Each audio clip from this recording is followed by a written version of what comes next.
The point. The point. The point. The point. The point. The point. The point.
Guys, okay, yeah, you're doing. We all gotta move. We gotta move. The fans are lined up. The doors are almost open. This is EA Play. What's up, everybody? I'm Greg Miller, and we are doing things a little bit differently this year. Instead of one giant show, you are getting deep dives into all the games you love every half hour. Now, you can watch them all. You can tune in for your favorite games. You can turn it off right now, but I wouldn't suggest it. Because, of course, today we're looking at Star Wars Jedi Fallen Order, Apex Legends, Battlefield 5, FIFA 20, Madden 20, and The Sims. That's 6 shows, people. And we still got to get this stage ready and run through all the content we're revealing. So get excited, because we've got more gameplay than ever. Tell them, Golden Boy! I'll be bringing you Apex Legends Season 2 reveals, including a new weapon, a new battle pass, and we're revealing a new legend live on stage.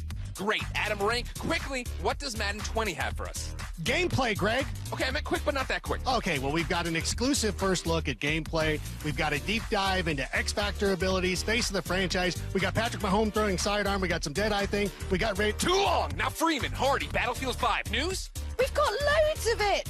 Brand new maps and, of course, some new updates to reveal too. And even more surprises at the end when we reveal... No spoilers! And Freeman, you might want to touch yourself up too. Golden Boy, we're back to you. FIFA 20, talk to me. FIFA dropped their reveal trailer this morning announcing Volta Football. Later today, I'll have all the new details on FIFA 20, and some very special guests will give you even more info on Volta. That's good. Also, you should call your mom more often. I mean, it has nothing to do with FIFA 20, but it's just good advice for you and everyone watching. Okay, now, Julia, you're also hosting The Sims. Tell me what you've got in 3 words. Brand new pack reveal. That's 4 words. Now win me back by telling me what you have in store for Star Wars Jedi Fallen Order. Why are you asking me? It's your show. Right, we have 15 minutes of exclusive, never before seen gameplay, and I am so excited to sit down with Vince, Stig, find out all about this Star Wars game. But ladies and gentlemen, this is it. We are mere minutes away. Folks, this is your last chance. Grab that drink, grab a snack, adjust your chair to the perfect degree you want, because EA Play starts soon. All right, guys. This is it. They can be organized better. You're doing a great job brooming. All right, you take 5. Plant guy, can see more hustle out of you.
The time has finally come. I'm proud to be kicking off EA Play, coming to you live from Hollywood, California. Now, we're doing things a little bit differently this year. Instead of just one show, you're getting every half hour a deep dive into one of the games you love. You can watch them all, you can turn off the stream right now, you can tune in for just your favorites, but anyways, we've got a ton of gameplay for you. Apex Legends is bringing a new weapon, a new mode, a new battle pass, and even a new legend. Battlefield 5 has tons of new maps to show off, plus some surprises. FIFA 20 has a brand new way to play, plus a bunch of game updates you've been shouting for. Madden 20's got gameplay packed deep dives into all new features, including those awesome new X Factor abilities. And The Sims is unveiling a never-before-seen pack, along with a few new surprises. And, of course, in just a few moments, I'll be kicking things off with the latest on Star Wars Jedi Fallen Order, including 15 minutes of world premiere, never-before-seen, first-look exclusive gameplay. So get ready, because EA Play starts now.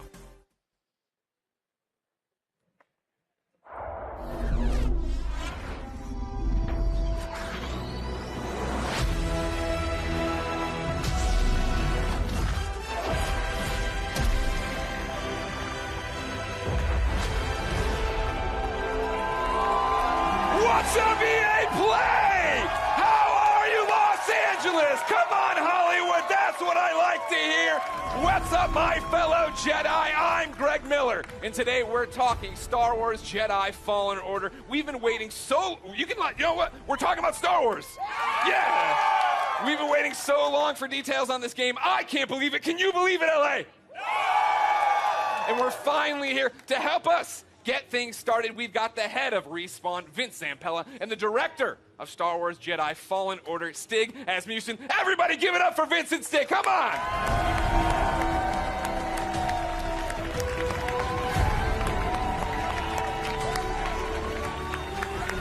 Get in there. How you doing? Goodness.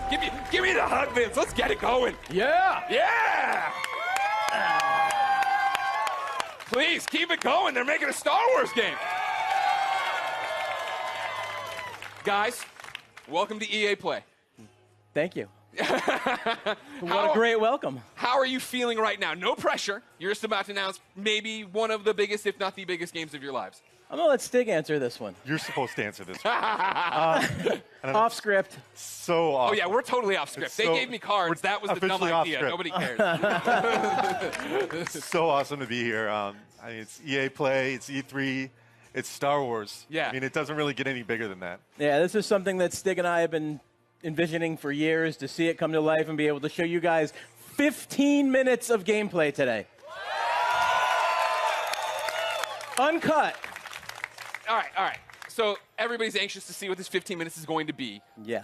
For somebody watching right now who's just a FIFA fan, they don't know anything. What is happening? What is this game all about, Vince? This is a single-player action-adventure game set post... Oh, yeah. Oh. They're not dead, everybody! Set post-Order 66 after the events in Episode 3, when all the Jedi were hunted down. Well, not all. When the Jedi were hunted down and eliminated. So, Stig, that's the nutshell of the entire game. What are we about to see? Where are we at in the game right now for context? Okay, so Cal's, this takes place maybe about 3 hours into the game. Okay. So Cal's built himself up. He's not a lowly Padawan anymore, but he's not a full Jedi yet. Sure. Like Vince said, this is unedited. We had one of our star players, Blair, over there. That's it right there! This is an expert playthrough. Okay. So we're going to see some really cool stuff. He practiced a few times. 2 or 3, Blair? 2 or 3? Yeah. 2 or 3 dozen. It takes place on Kashyyyk, which Okay. is the Wookiee planet. Of course. And Cal's on a mission to restart the Jedi Order, and it takes him here to Kashyyyk. And the Wookiees have been enslaved by the Empire, who's basically siphoning the planet for all its resources to build up the Imperial war machine. Got it. All right, so I brought out my phone, not to be rude, of course. It wouldn't be Greg Miller if I didn't look at the Twitch chat. And yeah, they are all through with us talking. They'd like to see the game. We've gone on long enough. We're not going to drone. Let's do it. Vince, Well, let's roll. would you like to kick it off? Let's go!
Imperial sap refinery lies dead ahead. What does the Empire want with tree sap? Nothing good. They refine the sap into a powerful compound, and they're rushing to expand production. We have to stop them. That's the plan. We don't know their end game, but they spread themselves too thin. This map we recovered proves it.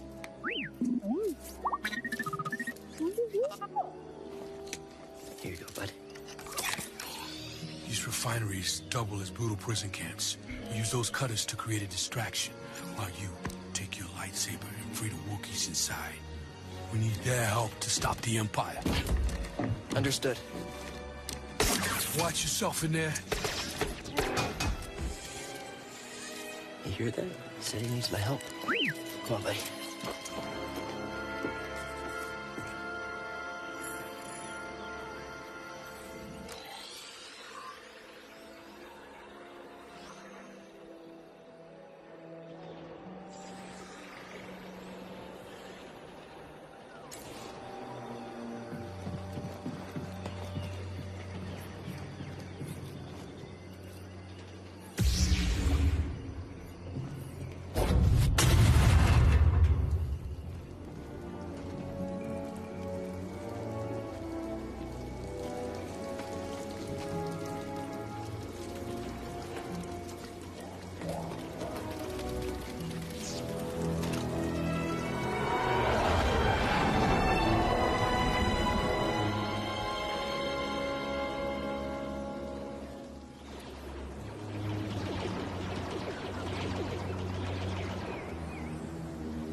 Turned on. You running some kind of drill? We should call it in? Well, that'd be a breach of protocol. If there's a disturbance, their squad should call it in. Yeah, better do this by the book. Movement!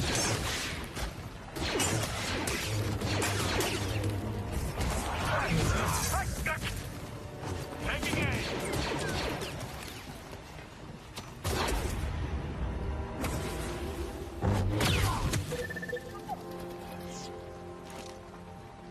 Gonna need to get through here.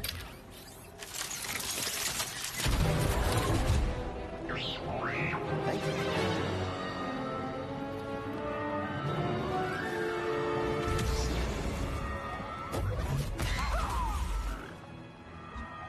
Attention all units. We've lost contact with troops stationed at cargo pad 119 Gallon. Keep to your posts and stay alert.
Looks like you're blocked.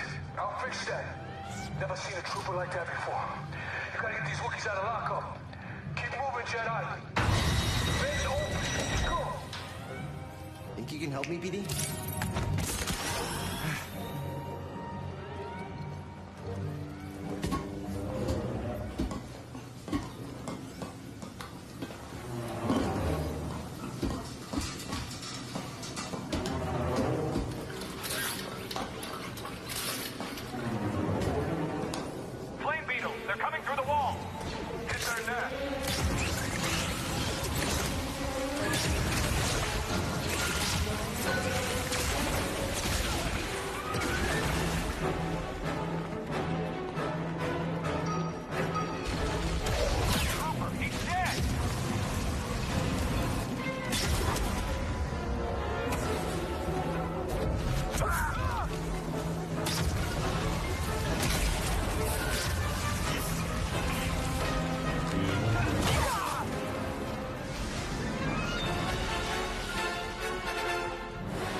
plug into this thing?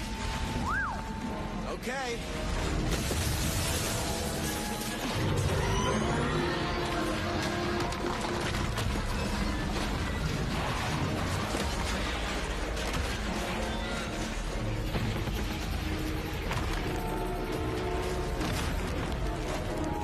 Oh, shortcut.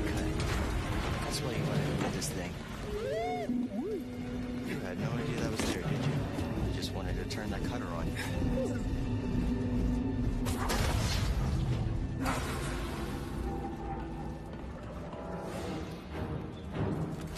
Shoot him! Not an easy target!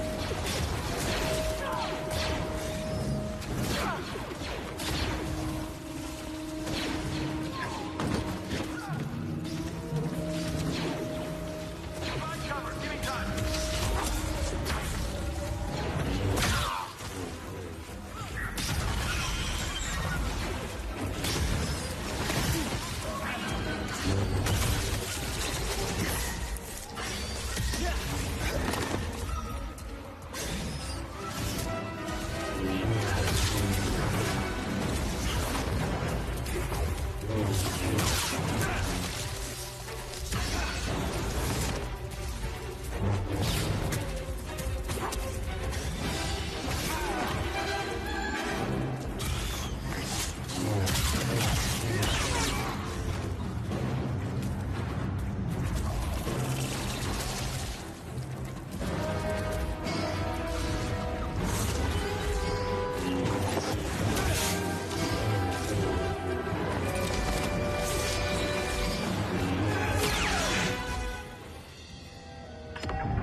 Patrol the base. Got another breach down here. Some kind of webbing. Hey, who's that?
Heard from the captain. They're coming. Oh, this is it. At least we have the high ground. What was that? Cutter 7 is active. Reporting a live cutter near the cell block. Immediate aid requested. It's breaking through and destroying everything. Oh, go on. Don't forget that target.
Need to slice this.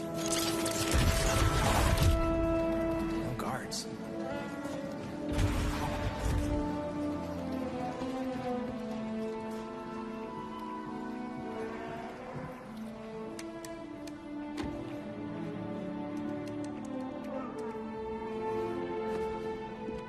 Hey, we're here to free you.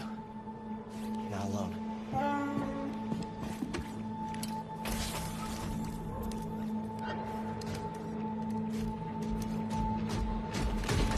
Visitation is not permitted.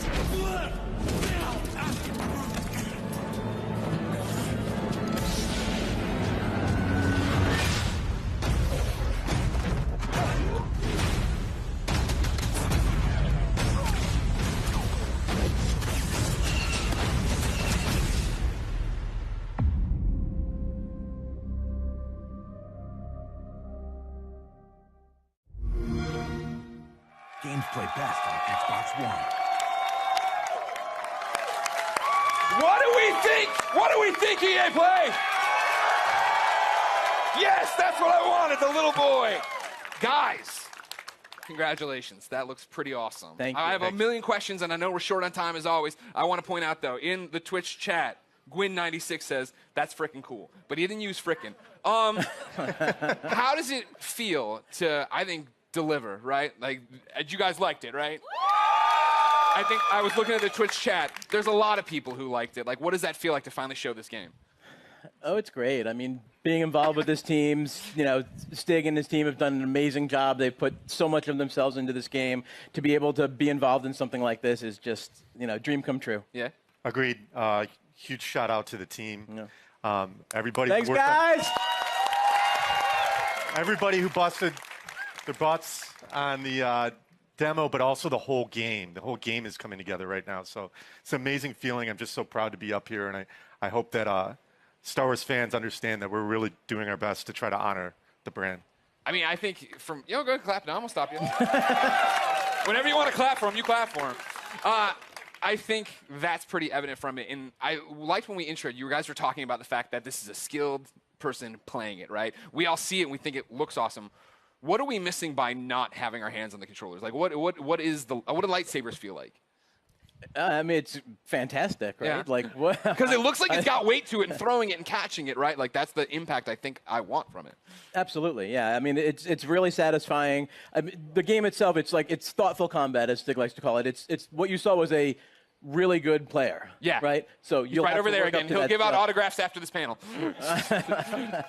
So you can block, parry, deflect. Like, Yeah. we want the combat to feel really good for people to go in and be able to be part of that and size up the enemies when things feel right. It feels really good. Yeah, it's also about the enemy arrangements as well, like what enemies we're putting you up against, how you go in and use your tools to take them down. But it's not just lightsabers; it's the Force as well. Sure. Well, that's part of this. You were talking to me last night about it, right? This thoughtful combat. And the idea that when I watched the demo initially, my thought was, oh, these are canned animations, right? I'm doing a force grab and stabbing the guy, and that's all I hit R1 and that happened. That's not that way. No, it's all freeform. So, like, you can go back in and replay things and do it differently, or you and I would have different Absolutely. And actually, the enemies react to each other in different ways. You saw the flame troopers fighting against the spiders. You could sit as bystander and just kind of watch that fight if you wanted to. Yeah. But you're not going to get any skill points if you do that. And it's not any fun either. It's fun to watch sometimes, but it's a lot more fun to play. You talk about the skill points. Are those going into the Force abilities? Yeah, so we're going to have the classic abilities. We're going to have push, pull. We've got what we call force flip, which is essentially double jump, which is nice because that's something that makes sense in Star Wars, a Jedi actually doing a double jump. But we have one unique expression of the Force that you saw in there, which is slow, which is a little bit of the glue between force, push, and pull. Yeah. Well, that was awesome. I think I thought you couldn't top my favorite moment in the demo, right? Where you come around the corner, grab the stormtrooper, or force pull stormtrooper, stab him, but when you force pulled the stormtrooper and walked him into one bolt, that was pretty cool. That was pretty cool. That's one of my favorite. I think the first time I saw that, I freaked out a little. No, you actually said it better be in the demo. Well, you did it. You delivered. Tell me about the enemies we are seeing there, right? Because that's one of those things I feel like we're talking a lot about, seeing things a lot about, is we're running through the environment. You had different things. You had your normal stormtroopers. You had non-normal stormtroopers. Yeah, and this is just a small portion of the game, by the way. So there's a lot more that we haven't shown. You're saying that isn't the entire game? That is not. That's wow. No, I'm surprised. no. But we got our classic stormtroopers. We've got the scout troopers who you saw equipped with kind of melee charged weapon. We've got the flame troopers, but we also have the purge troopers whose task is to basically hunt Jedi. Yeah. Soften them up before the Inquisitors come in. And like we're seeing right here, right? Like this bad. That's the MF purge person. trooper. That's Yeah. yeah. Exactly. Like so New that the team created. in. Yeah. There you go. Adding to the Star Wars lore. Why we're How pointing great at is one that? guy? Did he create it? Just that one man did? Yeah. It was a team effort. You led the charge. Jordan did the concept. Good job, Jordan. Everybody, great cheers for Jordan. So we're going through, and you have these new stormtroopers. You have your fire troopers. You have one of my favorite droids of all time coming back. The KX. And then making me fight him? Yeah. Why would you do that? Yeah. I don't want to do that. Oh, you do. No. Trust me, you do. I do? Oh, yeah. Well, then, talk about the other star of this 15-minute demo, right? The new droid, BD1. There he is right there. No, BD1. BD1's in the audience, ladies and gentlemen. Thank you, BD1. He's adorable, as I'm sure you know. I immediately want him as a backpack, so just a heads up if you're talking to anybody in the licensing department. All right. We can make what that does he happen. do in the game, right? Excuse me, we're hosting a panel. You can keep it down over there. What are the traits? What are we using as? Is he just flair? Am I using him for different things? Like story-wise, he's Cal's companion. He's Yeah. an explorer droid, which is perfect because Cal's on this mission for survival that's taken him to all these savage planets. BD sounds for Buddy Droid 1, which is... That's Respawn. That's Yeah, I Respawn. mean, I don't think I didn't notice the wall running either. I'm like, well, yeah, Respawn made this game. Yeah, okay. Definitely inspired by BT, Yeah. but the name ended up sticking. Yeah. So one of the cool factoids is his voice is authored by the legendary Ben Burt. Oh, nice. Who did all the main sound designer in the original trilogy and beyond. But he can hack doors, computers, as we saw in there. So just scan some stuff there. Yep.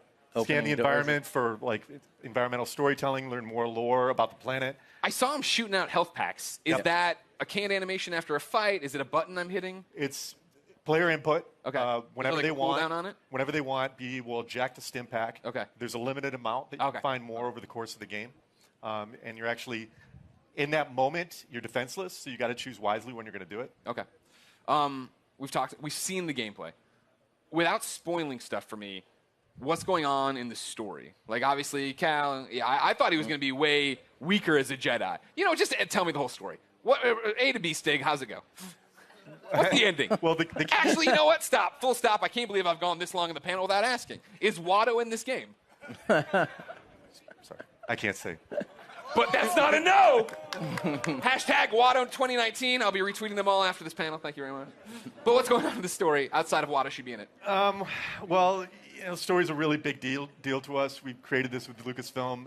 We got to keep a really tight lip on it.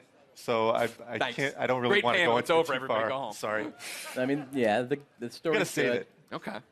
I know one of the things a lot of people have been asking, right? I put up stuff on Instagram saying, hey, give me questions. Community wanted to know, this is Star Wars canon, right? You Totally said, canon. Okay. Totally legit. Okay. This is a real, Cal's a real character. Yeah. You saw Guerrera in there. He's obviously part of the Star Wars universe. Seer, Cal's mentor. Yeah. They're all going to live in other places. Okay, that's great. Vince, how's that feel? No pressure. It feels great. Yeah? Yeah. I mean, we have... You act like it's so nonchalant. You're making a Star Wars game. That's canon. Yeah, it's not nonchalant at all. It's amazing. Like I said, I'm just, like, shocked to be up here. I'm, like... I know. It's a big deal to work with me, but it's okay. He'll be Uh-huh. okay. We've been talking about this for like 10 years. Yeah. So. The other big community question I've seen a lot is, it's a Star Wars game, and Star Wars games in the past have allowed us to go light or dark. Is that a choice here? No. Okay, well. Why not? Because. No, I think it goes back to the fact that Cal's authentic, and he has to fill a certain role so he can be used in other places. Yeah, this is a Jedi story. Well, that's the thing I appreciate the most, is that you guys are coming in and telling a story, right? Like, I think that's why so many of us are excited for it, is the idea that this is a Star Wars story, that you guys have something to tell, something to say, and a lot of walls to run on. Vince and Stig, anything you want to say to the fans before we let you go? Just thanks for the support. The energy here is great. Yeah, it's fantastic. Fantastic. Greg's showing us some stuff online. Like everyone, the reaction is fantastic. Amazing moment. The team, badass. Thank you guys. Go team. All your hard work. Now we just have to finish. Can't wait to bring it to you guys. There's so much more that you haven't seen yet. I can't wait to show you. Believe it or not, there's so much more. There is more at the Microsoft conference tomorrow. That's right. Vince Steak, thank you so much for coming out. November 15th can't come soon enough. For those of you here at EA Play, the Respawn team has brought even more gameplay for you to check out over in the Star Wars Jedi Fallen Order Theater. And for those of you at home... Extended. I was about to do a bit. For those of you at home, you will stay tuned for Apex Legends. Yeah! That's what you're looking for. Thank you for the yeah. I was like, that's the corniest joke I put in this thing. No one's going to laugh. Hey, everybody, I'm Greg Miller. Thanks, everybody, for watching. We got more EA Play for you now.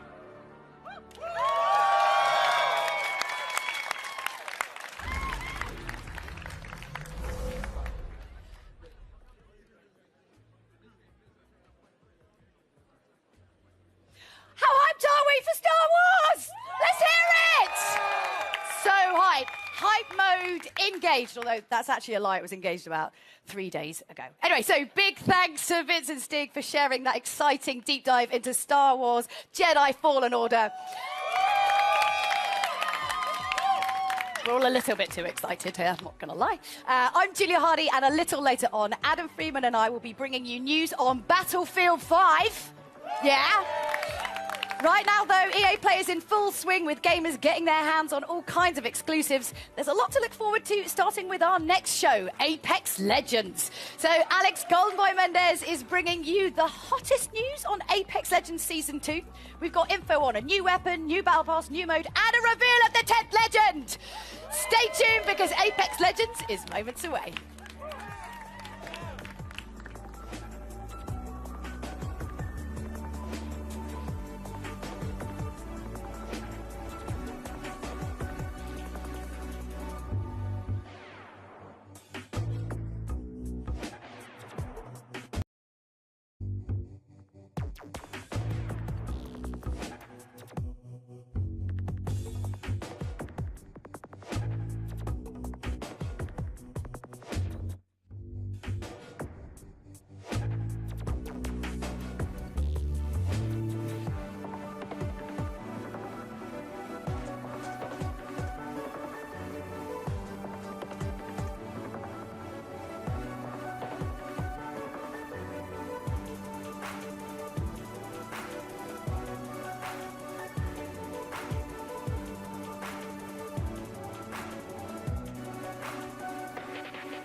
Everything dies.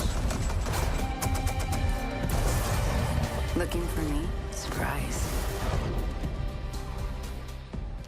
What's going on, everybody? Welcome to EA Play 2019, and I'm so excited to talk about Apex Legends here at EA Play. I'm professional esports commentator Alex Goldenboy Mendez. Now, everyone at Respawn has been working diligently at making Apex Legends the best Battle Royale game out there. We've got some big updates. That's right. I like that. Like that, baby. Bring that energy. We got some exciting details to share on Apex Legends Season 2, including a brand new weapon, a new mode, in improvise, you hear me? I'm improvising. An improved battle pass, a reveal of the 10th legend coming to the arena, and so much more. So let's jump out of this drop ship, dive right into the hot zone. Take it away, Jay. Thanks, Golden Boy. I'm Respawn's community manager, Jay Frechette, and as you can see, we've brought Kings Canyon to life right here at EA Play. We've even got all 9 current legends here to help me bring you some of the Season 2 updates that you've been clamoring for. We're going to introduce you to our newest legend after the show, but for those of you at home, don't miss your chance to jump into our Legendary Hunt event. Check it out.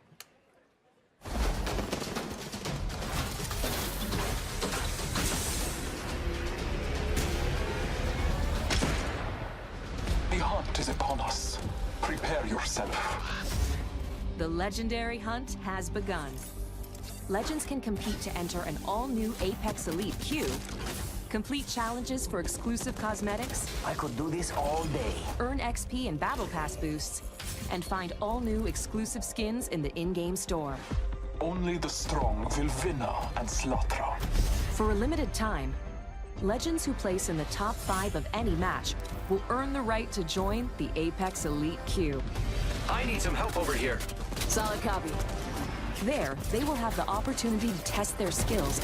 Need some ammo. Against the most talented legends in the game. One more. A legend's true test is from within. Additionally, Legends can complete legendary hunt challenges to earn rewards, like the epic Master of the Hunt Bloodhound, the Wolfpack G7, not your day. I won this one. And hunt down 2 wins to score the exclusive legendary Tamed Beast triple take. Trust in the gods and you shall be rewarded. Opening fire. Got him. During the event, all Battle Pass owners will receive the free legendary Honored Prey R301.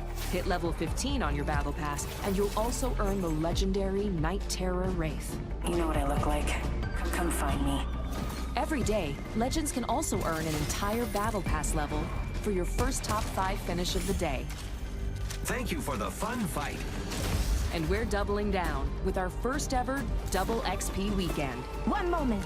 From June 7th to June 9th, earn double XP on both your base and Battle Pass progression. Our destiny has led us to this moment. Throughout the event, be sure to keep an eye on the rotating store for new exclusive legendary hunt cosmetics. The sky has opened and gifted the day. Squad up and drop in, as the legendary hunt won't last forever. Good luck, Legends. Let the hunt begin. That's right. Until June 18th, you can jump into the Legendary Hunt, our limited time event that features the debut of our Elite Queue, exclusive challenges you can unlock, and some killer skins and more. Also, this weekend is Double XP weekend, so there's lots of great reasons to jump in. The community really brought it since this event launched, and it's awesome to see the best duke it out. Back to you, Golden Boy. Thank you so much, Jay. Thank you, Jay, for that. Appreciate it. All right. That was season 1. Who's ready to talk about season 2? I like that. So, you know, listen, I play this game every day. It's one of my favorites, and I did this like right before the show started. That's how much I play this game. And you know, I'm going to jump back in when we finish up. But first, I do want to talk about season 2. We've got the first details here, and joining me, we got Drew McCoy in the house, ladies and gentlemen. Drew, we've been so patient for that beautiful, beautiful content. Yes. What do you have for us today? Well, it's coming. Okay. First and foremost. Content is coming. It's Confirmed. coming. You've heard it here first. So season 2, it's coming July 2nd, and it's called Battle Charge. All right. So Battle Charge will be coming out. What can we expect, though, when this new season drops? Yeah, so as we announced when we launched the game, we're taking a seasonal approach. So we're trying to cram as much into the launch of season 2 as possible with some other stuff along the way. But what you can expect from the launch is a new legend, a new weapon, a new way to play the game. Okay. Perhaps a map event. And a lot of this has been done through a lot of the feedback from community. We're also changing up some of the meta balance of weapons to try and buff up some of the weaker weapons and bring a lot of cool stuff in the game. Okay. All right. It's a lot. It's a lot. We're going to talk about a good portion of it here, but let's talk about that sweet new content because season 2 is bringing a new weapon to the fight. And today, we're excited to show it to you. So let's just go ahead, roll the clip. Show it. Care package touching down. They usually carry rare platforms. Elstar here. I am taking fire, friends. I bathe in the blood.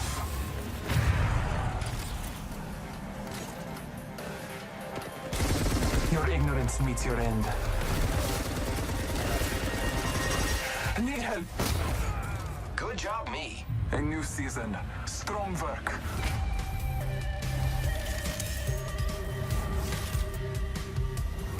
Hostile over there. Frag out. Wicked.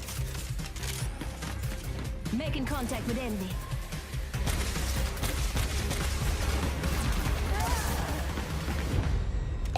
Get it, I'm here.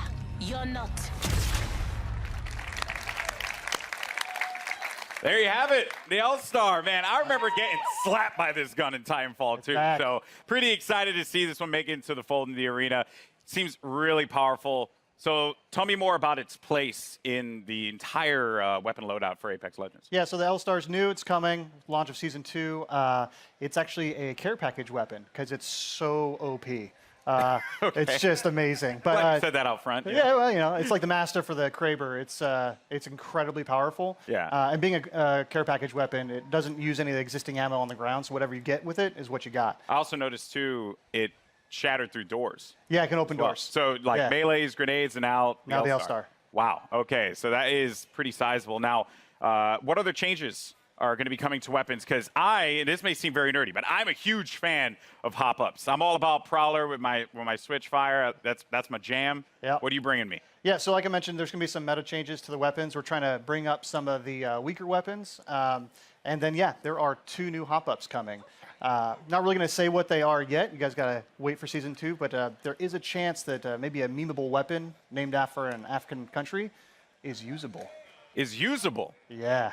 Okay. Perhaps. All right, perhaps. I mean, that is yet to be seen. We'll have to see if that's going to be a reality. All right, cool. So we're starting out hot with that L-Star light machine gun. We also have the Battle Pass. And, you know, when you guys first spoke about the Battle Pass, you said that it was a learning experience. What's different this time around for Season 2? Yeah, so we've been listening to community a lot. Season 1 didn't quite launch as well as we were hoping. The content was fairly underwhelming for players, so we've been taking that in. We've been getting all sorts of data from people buying skins to what they equip on their characters or weapons. And so we've taken this learning and put it in a Season 2 Battle Pass. So first off the bat, it's challenge-based now instead of essentially time-based. So you'll get daily and weekly challenges, and they stack if you don't play for a while. So you can come back after a month and try and knock them all out on a weekend and level up really quick. Ultimately, this does mean leveling to level 100 is a lot quicker than in Season 1. We're also getting rid of all the badges and stat trackers, taking up space throughout the leveling process. And we are inserting 3 entirely new content types into the Battle Pass, which we will talk about later. And there's a lot more skins in it, and there's going to be enough crafting metals by the time you hit level 100 to craft your very own legendary of your choosing. All right. I like that. Yeah. Okay. A lot of value for that Battle Pass. Yeah, that sounds very exciting. All right, and now, you know, we're talking about Apex. It's got some pretty sick skins. What skins do you have for me today? Yeah, so like I mentioned, I think our skin game is being upped pretty significantly. You can see that with the Wraith skin specifically from the Legendary Hunt event. But we got 4 legendary skins in the Battle Pass. So we have 2 character and 2 weapon. So for Caustic, he's got the Prince of Darkness skin. And for Octane, we're doing the Jade Tiger. I think you can see there's Prince of Darkness right there. And then there is a skin for the Spitfire called the Intimidator. And the R301 is getting 2 skins, actually. So the Iron Rampage at level 100. Okay. And then there's a golden version as well. Oh, man. Do you see that, by the way? Do you see? Yeah, it's sick. It's sick. That looks insane. That looks insane. All right. Now, another question that the community is having, they're just dying to have answered. New ways to play. Elite Q was awesome. Yep. I think it's like one of the coolest additions for Apex Legends. What else? Yeah, so when we designed Apex Legends, we really wanted it to have kind of a competitive core to it. This is a game that's meant to be played over hundreds of hours and mastered, really deep learning experience. And so the Elite Q is our first step towards getting to a higher competitive stage. Okay. And so Season 2, I'm really, really, really stoked to announce we have a ranked mode coming. Ranked mode? Yeah. All right. So ranked mode, you'll progress through 6 tiers if you're good enough. You will cap out if you are garbage tier like myself. Yeah. Don't worry, we'll be in Wood Division together. Yeah, you and me, buddy. Yeah, that's Wood. what's up. Wood 3, I think. Wood 3? Wood 3 we'll division? Yeah, so it goes from bronze all the way up to Apex Predator, and it's using special matchmaking for each of the tiers. So the higher you get, you'll probably have some longer matchmaking times, but it's because we're trying to find the best possible match for you. And then throughout the season, you'll be hopefully gaining tiers, and then at the end of the season, you'll get rewards based on where you ended. Wow. To show off for the next season. Ranked mode coming to Apex Legends. Yeah, it's going to be awesome. That's sick. All right. All right. I'm going to be honest with you. I'm going to be all up in that. It's going to be sick. I can't wait. I am legitimately concerned, as I mentioned, either be the first Wood Division player, which isn't even in it, or Plastic Division. Plastic's good. Yeah. That's going to hurt. But, dude, thank you so much for sharing all these details, man. Hey, man. Guys, Drew, ladies and gentlemen, from the Respawn team. All right, now, here's the thing. I'm a Lifeline main. It's just facts. Same. You are too? Yep. Respect that. Any Lifeline mains in the house? Lifeline mains? All right, but that might change when the new season drops. That's right, because Jay, give the people what they want. We want to know who is the 10th legend joining the arena. What do you have? It's my pleasure, Golden Boy. Well, ladies and gentlemen, the moment has arrived. The 10th legend joining the Apex Legends arena is Watson. To help us get to know our latest legend a little bit better, our team put together this touching illustrated short. Let's check it out. My dearest Natalie, as I write this letter, it's the middle of the night in late summer. An hour ago, you cracked the equations necessary to power the force field. You showed me up tonight, my magnificent daughter, and I couldn't be happier or prouder of that. I always knew you were special. But never did I fathom that the little girl who taught her staffed Nacy multiplication tables would grow up to master quantum laser mechanics. I have assured the Syndicate that the modified containment force field will be operational in a month's time, and it's all thanks to you. I may be just a doddering old fool trying to hold on to mon bébé a little while longer before he loses her to a daughter. But I do see you. I see the strong, brilliant, wonderful young woman you've become. And I know when the day comes that I'm no longer with you, you are going to be just fine. The games will be brilliant because you are brilliant. My daughter can and will do anything she wants in this life, because she is the smartest woman in the frontier. Je t'aime de tout mon cœur, pour toujours, Papa.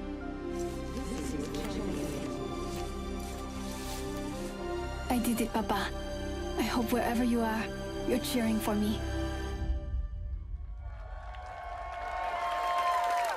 That's right.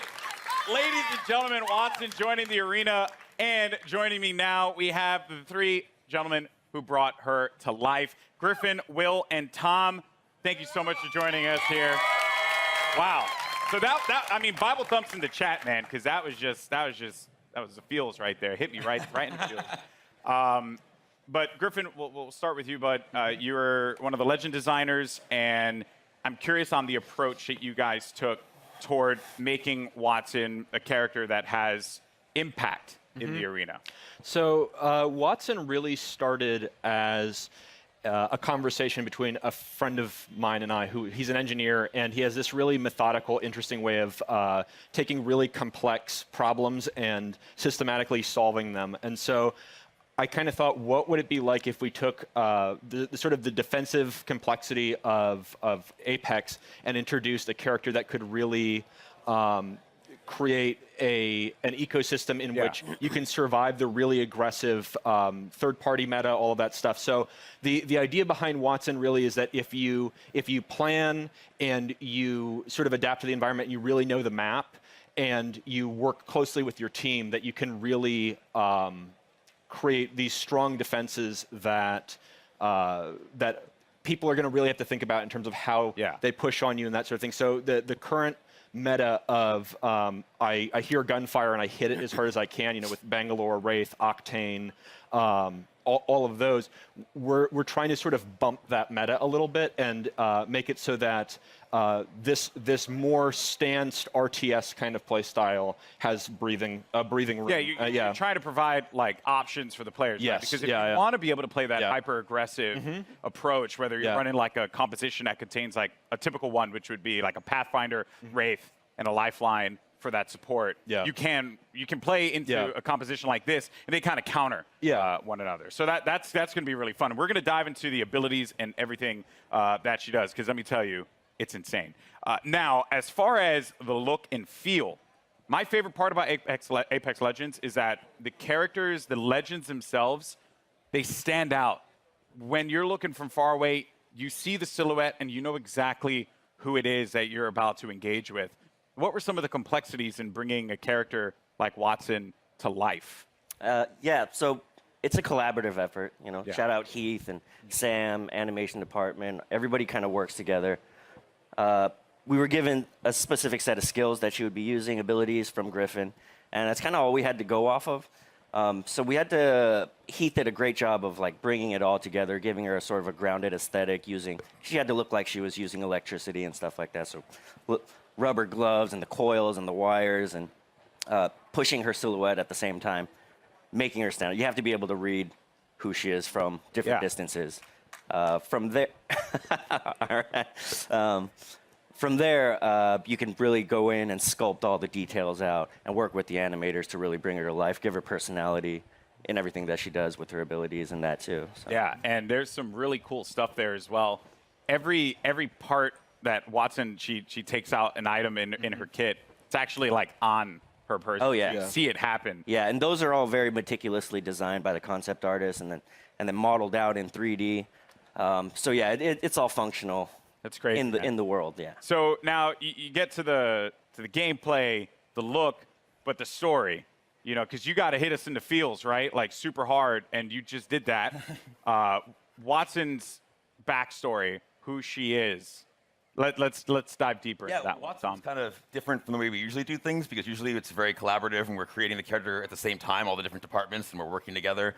Watson was different. She was already designed and drawn when I got her. And one of the great things about working at Respawn is they encourage us to create characters that are non-traditional and that are characters you haven't seen in video games before, and to kind of branch out and see what else, you know, what other kinds of people can we represent out there. And so Watson is a very different character than I've ever seen in a video game, at least. And everything is based off of what these guys created. I mean, it's all, every single part of her backstory is connected somehow to either her abilities or her look. And now, it was something that kind of stuck out to me. So am I correct in assuming that Watson played a big role in the arena itself? Yes, so Watson and her father actually invented the ring. Okay. And so she grew up in the arena, literally in the arena when they were building it. And we're going to start to, you're going to see with Watson and moving forward, we're going to start to build the lore of this world a little bit. You're going to find out who created the games. They mentioned the Syndicate in there, so we'll talk about the Syndicate down the road. You're starting to build more and more of a universe. Yeah. Which is great. So she's in the arena, so all the legends must know her. Oh, yeah. She was their kid sister, basically. She was always hanging around the arena, and she got to know all the legends and got to watch all of them. She's not a mercenary. She's not a soldier. You know, her role is of support. And so everybody loves Watson. She's the one person that could probably unite all the legends together. Including Caustic. Caustic respects her. She's a scientist. Okay. She's an engineer. Okay, so like was a strong word for Caustic. Yeah, I don't know if Caustic likes anybody. Okay, he likes that's fair. Yeah. That's fair. Well, yeah, that's super cool. I mean, blown away by this character so far. Now, I mentioned before we're going to talk about the abilities because when you revealed these to me, I was floored, jaw-dropping. And a lot of people online were kind of like guessing as to like what it would be, and I'm very happy to see that a lot of them, some had the right idea, but for the most part, what she's capable of doing is ridiculous. So let's just talk about the active. First thing, defenses. Yes. So the Watson has more interrelated abilities than probably any other current character we have. You really need to understand how they all interact. The fences, you can place 12 nodes, and you can use these in any permutation you want. Part of why we sort of went with her being such a brilliant electrical engineer is because we really wanted to reinforce both mechanically and thematically how creative the player can be with these. Basically, we're just giving you free reign to place these however you want and figure out. And the players, like I just saw right there, I don't know if that was intentional. So when your teammates go through, it shuts down. It shuts off. So if I'm downed and they run through the gate, does the gate deactivate? Yes. Oh. Yeah. So there's a lot of different interactions, a lot of different ways that you can interact with the gates with other characters. The ultimate is, we call it an interception pylon. It shoots down bombardments, incoming grenades, stops arc star spam, and it charges your team's shield.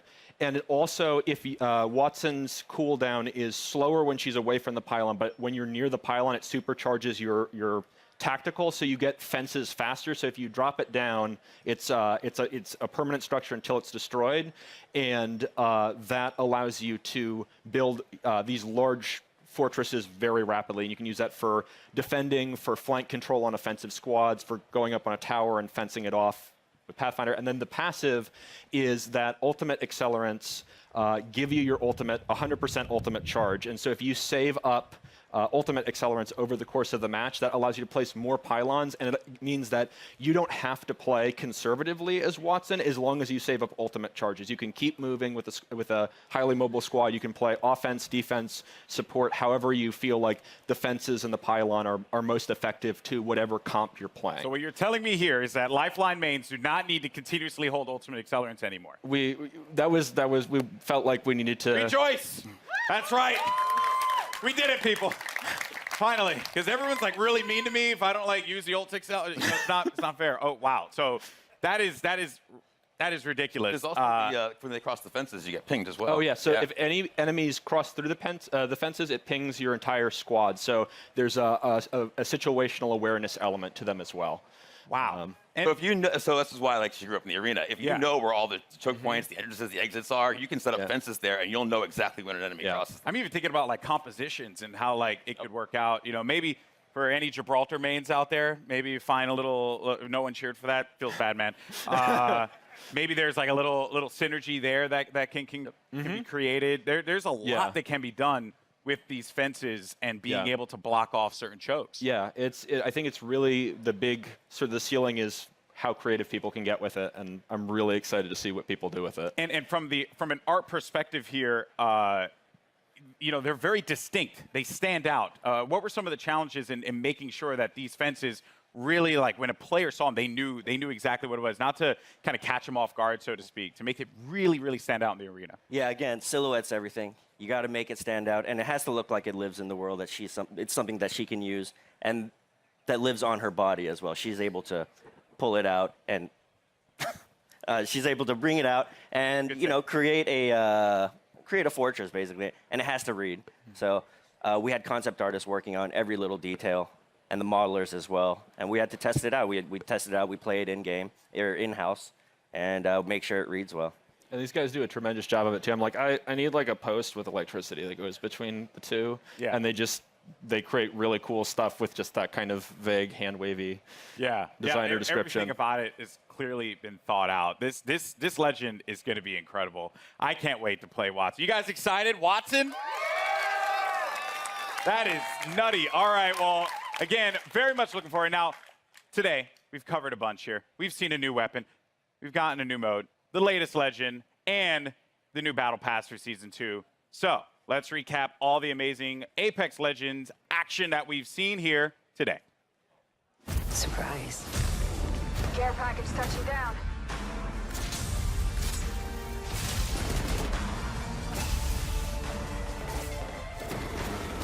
Like a deer in the headlights.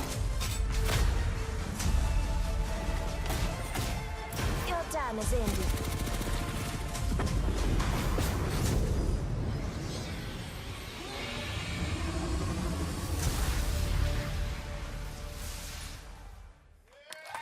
I'm not going to let you off that easy, Drew. What was that? What was what? What was that? You saw the giant thing on the screen in the eyeball. What was that? All right. Can't tell me? Well, let's just say that. Well, no, but let's just say this. We got perhaps a couple of big things coming into Kings Canyon at the start of Season 2. Okay.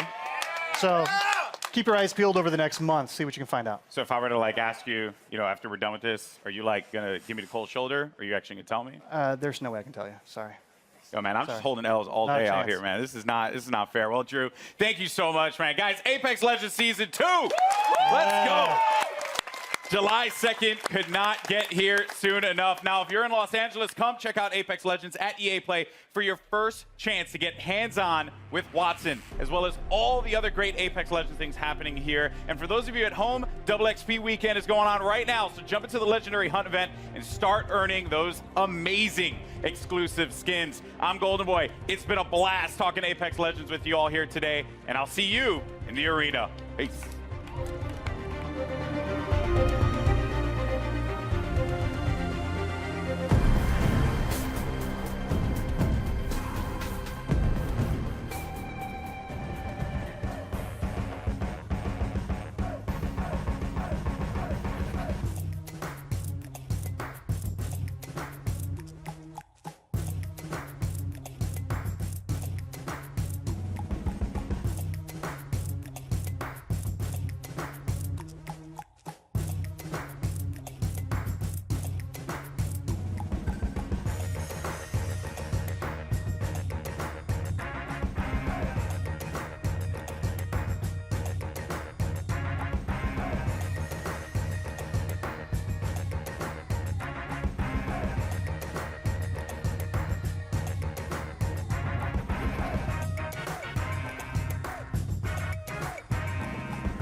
That's right, you just saw a ton of new info on Apex Legends Season 2, including a new battle pass, first details on ranked mode, and the official reveal of the newest legend, Wattson.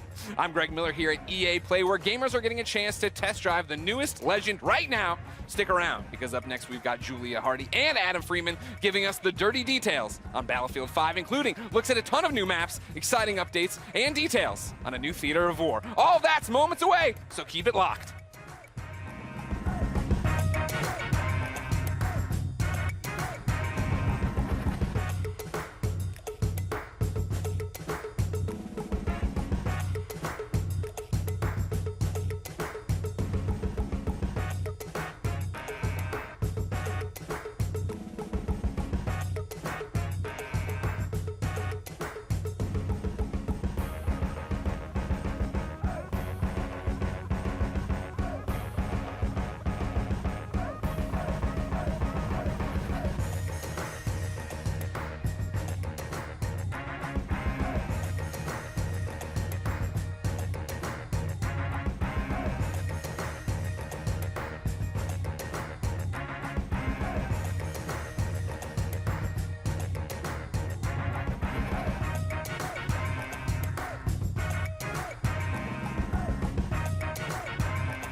Welcome to the Battlefield 5 show, live from EA Play in Hollywood. Let's hear it! I'm Julia Hardy, and today we've got a ton of new info on some of the great updates coming to Battlefield 5 in 2019. But don't just take my word for it. My co-host, he reads all of your tweets, and I do actually mean all of them. It's a little bit creepy and weird. Battlefield Community Manager Adam Freeman. What have you got for us, Freeman? Oh, thanks, Julia. Now, I may be a member of the Battlefield team, but as you know, I'm a fan. I know you guys are a fan too, and you're going to love what we've got to you today. So, over the next half hour, we're going to be bringing you content that's coming to you over the next few minutes. We've heard what you want, so today you're getting your first look at a ton of new multiplayer maps, features we know you've been screaming out for, and the arrival of a new theater of war that's coming to Battlefield 5 this fall. So, when Chapter 4 Define the Odds drops, it's bringing so much cool stuff, so let's get to it. Over to you, Julia. Thanks, Adam. That's right. Let's wait no longer and tear the plastic off our first new map, Marita. Let's check it out. The Battle of Greece continues. On the Marita map, Allied forces are making a last stand to halt the Axis armies sweeping through the region.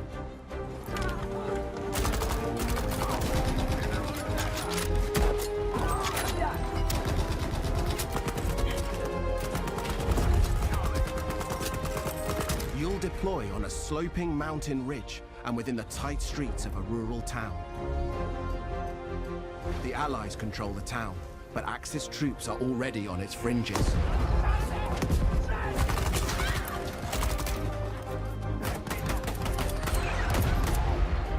The road down into the village is crucial, and you must fight to hold here or risk losing control of the region. You'll always have tactical choices nearby, with a close proximity to other key locations, so keep an eye out for them. Marita is an infantry-focused map, where all 4 soldier classes will be able to shine. Tanks and aircraft will stand aside for intense infantry gunfights and sneaky flanks in the cobbled streets. Hills and multi-story homes means unique vertical gameplay. Stay alert in this steep environment as the Battle of Greece rages on.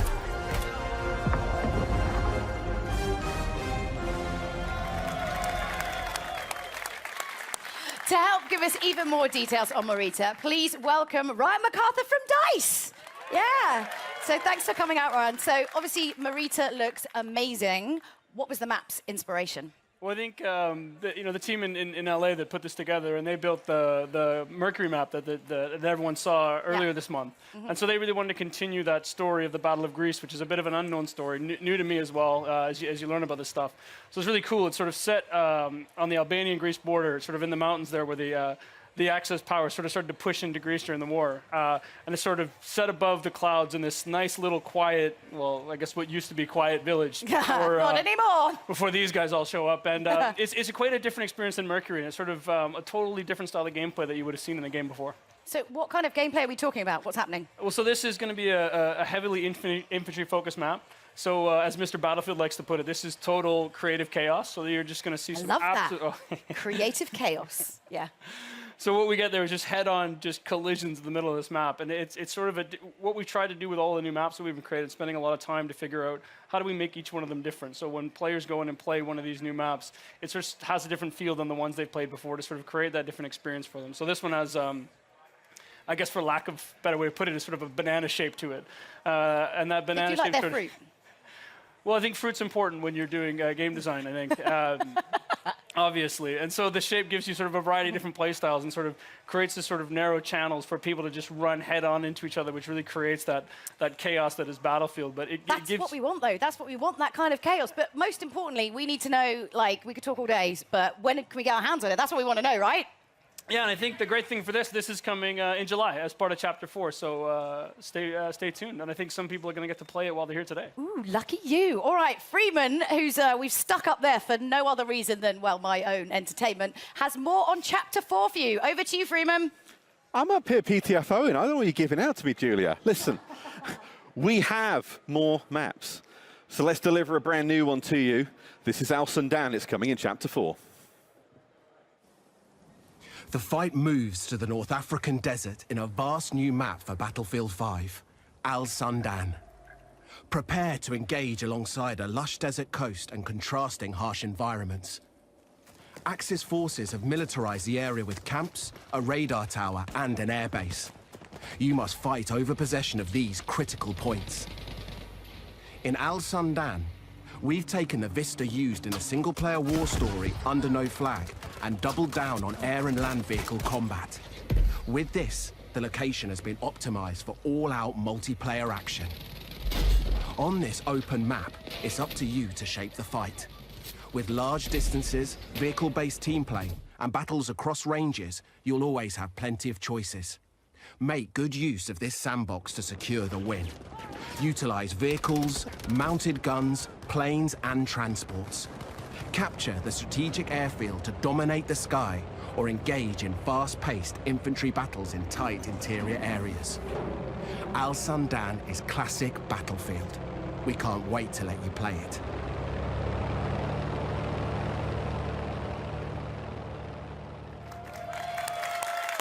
Yeah. That's amazing. So obviously Al Sundan was adapted from Under No Flag. So tell us a little bit about what that process was like. Yeah, so usually, when the guys, when the team sort of focus on building these war stories, they want to create these nice narrative, linear experiences and sort of that really tell the story of World War II. But with Under No Flag, they sort of took a little bit of a different approach to this and sort of made this big, wide-open experience. And that showed a lot of potential from a multiplayer perspective as well. So when we finished the game originally, the team wanted to sort of sit down and sort of a small group of them and take a shot at turning this into what could be an amazing Battlefield map. It's huge. This is a really big map. This is your sort of classic Battlefield sandbox map. This is where you're going to see tanks and planes and infantry and all of that together in sort of what is truly Battlefield. It's sort of built for that open world gameplay with, depending on no matter how you want to play, there's something there for you. Yeah, oh, definitely. And so how do I kind of, adjust my strategy? Because obviously it's such a wide map. Like, what am I doing? Strategy. Well, I think if you look at it, there's room for all different play styles. So there's 6 flags on this when you're playing Conquest. And you can see here, even if you can see from the videos here, you've got, when you go into the village, it's all about infantry play and speed and flanking through the things. And the bridge in the middle, it's all about, sort of controlling that with infantry gameplay. And I think Mr. Battlefield the other day decided to just sit there with his tank and destroy me. But it's just something that he likes to do. He's kind of mean, but he's not mean. He's super nice. But no, but most importantly, I mean, again, we could go on and on and on. We're tight for time because there's so much to get through. We've got so many announcements. When can we get our hands on Al Sandan? But so this is the first map that we're going to come in with Chapter 4. So June 27th, this is going to be available day 1, Chapter 4 for everybody. Nice, nice. Now, we've got a couple more surprises to come, but before we get into all that, let's take a look at what's coming in August towards the end of Chapter 4. Get up close and personal. With Chapter 4 defying the odds, new and intense close-quarter maps are coming to Battlefield 5. By popular demand, we're bringing more maps to players craving tighter types of multiplayer, specially tailored for intimate infantry combat. The new battlefields will challenge your squad in unique ways. Teamwork, skill, and adaptation are your keys to victory.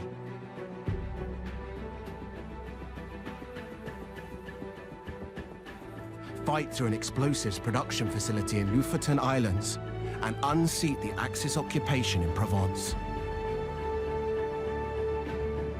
Prepare to assemble your team and rise above your enemies, and prepare to learn more about these new battlefields later in the year.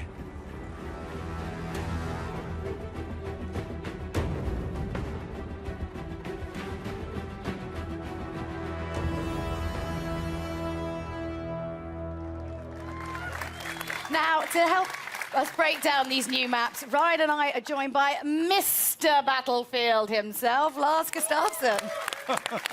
I don't know if you made that up yourself, though. Oh, and because he asked nicely, we also let Freeman come down from his weird place up there. You're worse than my Firestorm teammates. You just leave me behind everywhere. But we can all understand why that happens. Do you want to take over this one for the start? Don't mind if I do. Yeah, go for it. Lars, these are very different then to the two maps we've already shown so far today.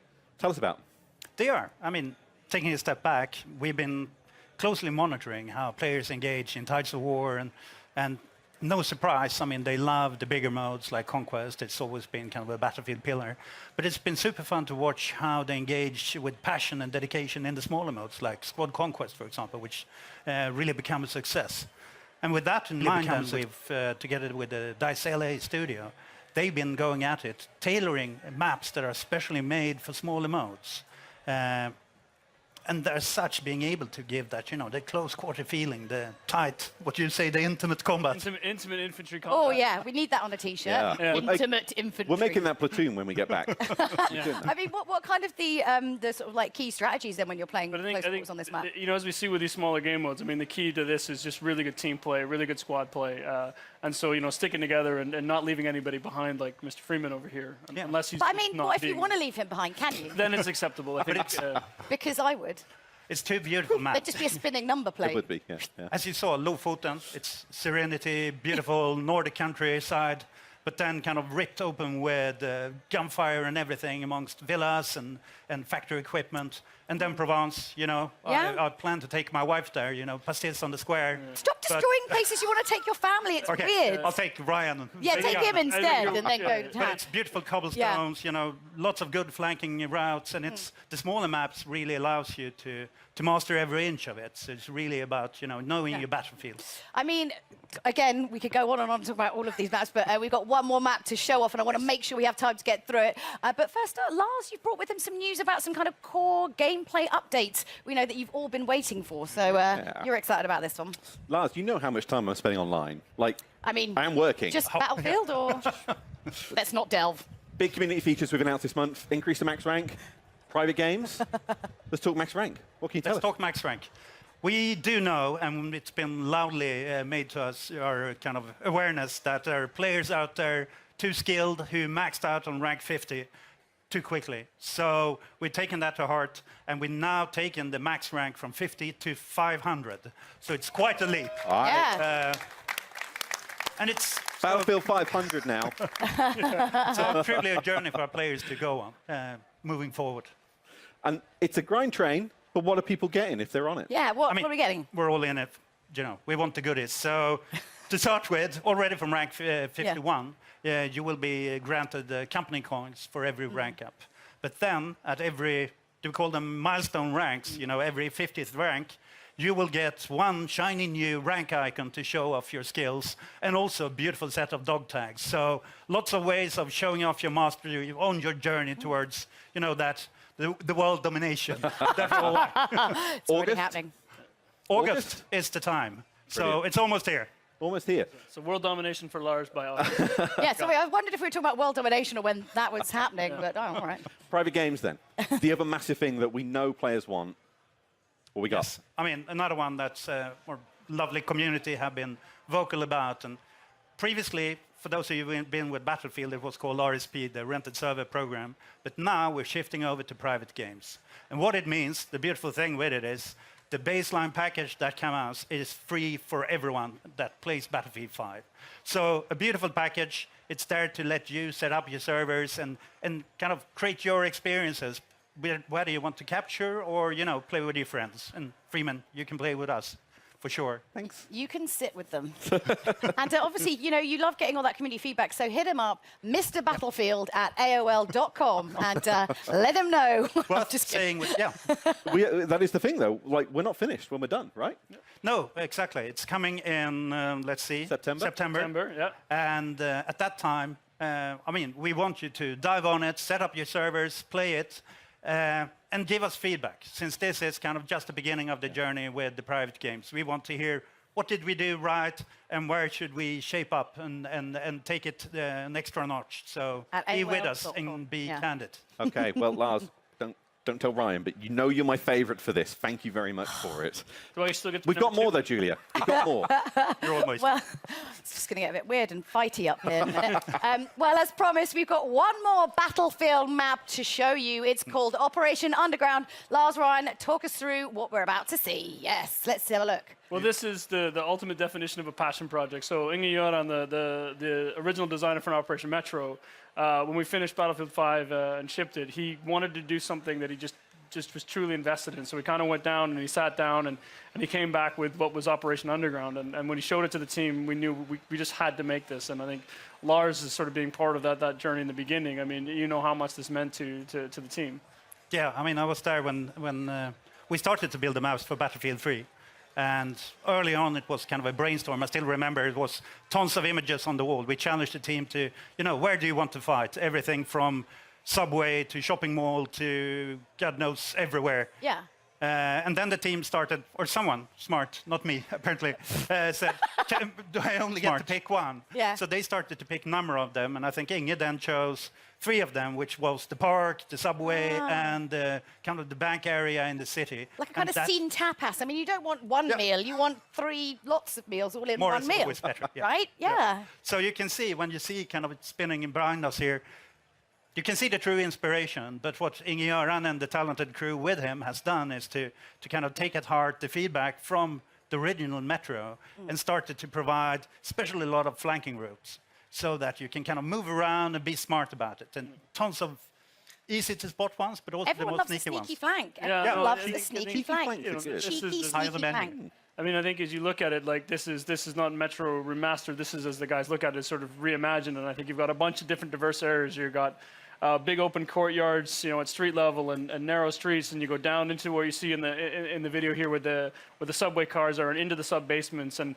you're going to find a whole bunch of different things and different ways to play and different styles. And I know the guys have a few surprises in there as well that I think the community's really going to enjoy when they get there. So when do we get it? That's the big question for today. It's just when, You have to wait a bit. when. October, between chapter 4 and 5. Yeah. I think this is the one the team is really excited about as well. So, Yeah, I know I can't wait for October either. So. I have a cracking time playing it in playtest. I'm so looking forward for everyone else getting to play it too, and everything else that's on these new maps. Oh, yeah, but those aren't the only surprises. This is the problem. We've got too much to get through. Just like, stop talking. We've got so many surprises for you.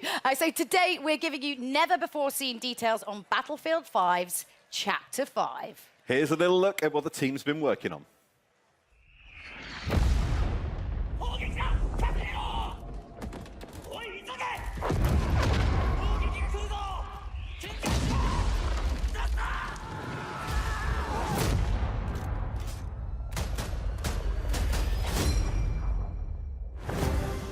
A timeless theatre of war, a new vision. Prepare to deploy to the Pacific. The team at DICE are hard at work creating an iconic World War II experience, releasing this fall with Chapter 5 of Battlefield 5. As the US and Japan enter the fight, You'll clash across several battlefields, including a modern take on an absolute classic, Iwo Jima. Since Battlefield began, the Pacific Theater has been part of its DNA. Now, we're crafting the ultimate reimagining of the conflict. By capturing real-life environments and using the power of Frostbite, we're bringing you the Pacific realized with today's capabilities and technology. Take part in the US invasions as their unstoppable forces charge inland towards unwavering Japanese defenses. Use new amphibious units to pummel the war-ridden shores, and an expanded arsenal to bring your squad to victory. We have a lot more to share about the Pacific and how it will evolve Battlefield 5 later in the year. Stay tuned.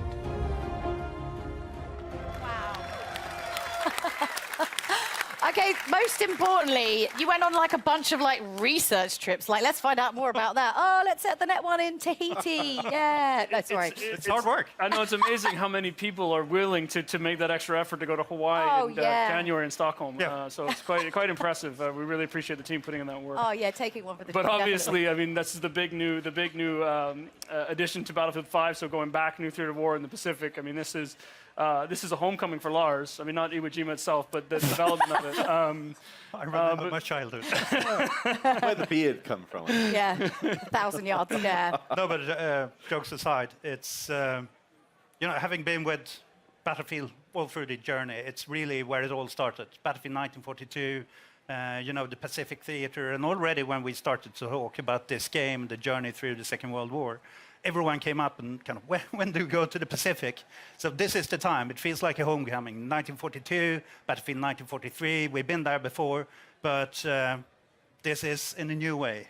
And I think the great thing, I mean, we hear a lot from the community, and I know, we have these discussions. You've got, where are my U.S. forces? Where's my Japanese army? And get to sit here in L.A. today and tell everybody that it's coming. Chapter 5, you're going to get those things. You're going to see some familiar places like Iwo Jima. We've got 2 other maps coming with that, so 3 maps coming with the initial package of the Pacific in Chapter 5. Some ones I think people are going to be really happy with what they're going to see. And I just say, in some of that, as you can hear from the ping in the trailer, some iconic weapons and things as well. My Garand, it's coming, right? Yes. We're living for the ping, so I mean, we wouldn't go to Iwo Jima without kind of the weaponry and the hardware. So bringing tons of iconic weapons, gadgets, and also, after all, it's Battlefield. So, of course, there will be a new set of vehicles, and we want to take that extra step and kind of start giving you the boats, fulfilling that sandbox of land, air, and sea. And the team has focused hard on capturing kind of that invasion experience. I mean, it was very much about island hopping during the war. So capturing the invasion experience and the amphibious warfare. So there's tons of new stuff and new gameplay to look forward to. And beautiful locations that you ultimately destroy beyond recognition. Well, Lars and Ryan, thank you both very much for joining us. So if you've lost track of all of these brand new Battlefield announcements, I don't blame you, because honestly, there was quite a lot. So do you want to give us a little bit of a recap there, Freeman? I'll leave that on your capable shoulders. Okay, I'm back up the balcony if I... Yeah, go on, get up there. Right, okay. Okay, we've got a load more multiplayer maps then coming in 2019. That starts with Al Sundan on June 27th, followed by Marita in July. We're bringing a brand new theatre of war to Battlefield 5, the Pacific. That's releasing this fall. We're also bringing features we've heard the community ask for, an increase in max rank from 50 to 500, and private games. Also, one final announcement. Starting today, you can play Battlefield 5 in the EA and Origin Access Vault, and through EA Access on PlayStation 4 when it launches next month. Is that everything? I think that pretty much covers it. I guess you can probably stay down here with on the adults table, but whatever. Cheers, everyone. Thanks. That's the Battlefield show. Yeah, I'm Julia Hardy. And I'm Freeman. And if you're in the Los Angeles area, be sure to come and visit us in person at EA Play. Goodbye.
many new maps, updates, and a new theater of war. I guess that's also they're going on vacation with everybody. That's what they're doing. That's what I call a Battlefield show, everybody. For those of you just tuning in, I'm Greg Miller. Apparently people don't like me on Twitter, and I'm coming to you live from EA Play, where fans are getting hands-on with some amazing new content. If you're in LA and you're not at EA Play, what are you doing? E3 starts tomorrow. You have nothing to do today. It's free. Just come on by. It's great. And for the rest of you, make sure you keep it here, because real soon we've got Alex Golden Boy Mendez breaking down FIFA 20. But right now, we're shifting gears to another DICE game. This one from a long time ago in a galaxy far, far away. That's right. We're about to talk Star Wars Battlefront 2. And here to give us an exciting update from the Star Wars Battlefront team is Dennis Branville. Dennis, how you doing? Hello there. Hello. Oh, they love you, Dennis. They love you.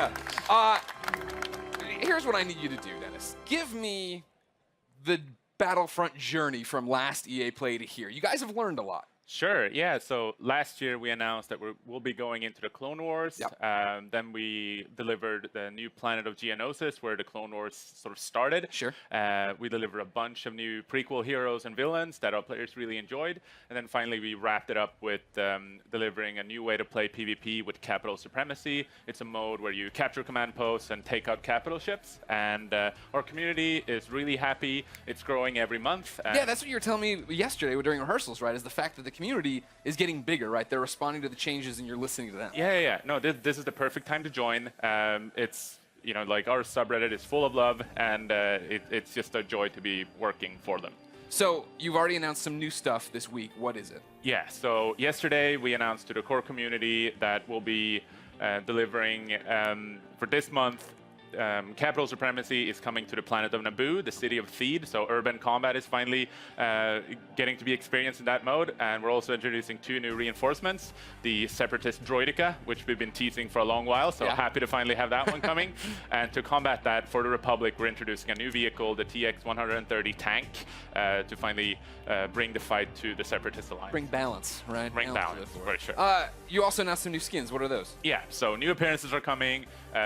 A couple of new clone battalions, and headlined by the General Skywalker appearance for Anakin, the famous outfit that he wore during the early days of the Clone Wars in the TV show.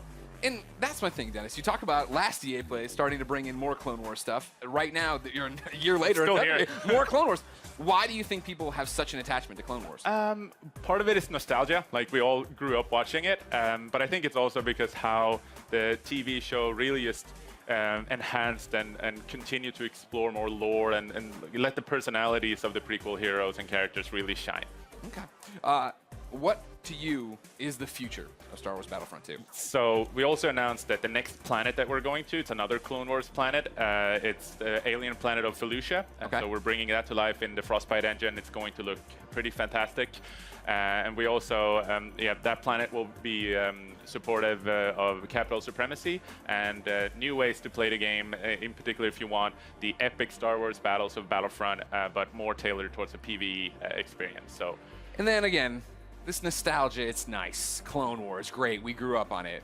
What about the new hotness? Are you bringing any of the new trilogy stuff? Are we going anywhere? What's happening? Tell me. Just spoil it right here. EA Play 2019. So we consider Battlefront to be the greatest hits of Star Wars, where you get to play the most iconic heroes and villains and characters from all the Star Wars films. And we'll be back in August to talk more about the rest of the year. No, this is EA Play right now. If he doesn't want to talk about right now, I can punch in Zoom or something, all right? Thank you, Dennis. Thank you. Now it's time to talk about competition of a different kind, ladies and gentlemen. Are you enjoying EA Play, everyone here? Well, it wouldn't be EA Play if we didn't get into a few different things. Alex Golden Boy Mendez is going to be hitting the football pitch with FIFA 20, and we'll be digging into that reveal trailer that dropped this morning with some very special guests that will tell you more about the newest way to play FIFA, Volta Football.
What's going on, FIFA fans? I'm Golden Boy coming to you live from the Volta pitch here at EA Play. Now, I had a blast actually hosting a FIFA Ultimate Team Champions Cup a few weeks back, but that was FIFA 19. And today we're here to talk about FIFA 20. Now, if you caught the brand new trailer that dropped this morning, you already know that Volta Football is a new way to play, returning football to the street, turning FIFA to the streets. You like that? All right, now, for those of you who missed it, let's take a look. Give me a pass. Ha. Nice.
Now, in a bit, I'm going to be chatting with Sam Rivera, the lead producer at FIFA 20, about some of the new gameplay features that are going to be coming to FIFA 20. But first, we go across the pond. Last week, singer-songwriter and Fulham footballer Chelsea Grimes caught up with some special guests to give us the details on Volta Football and the culture that inspired it. Check it out.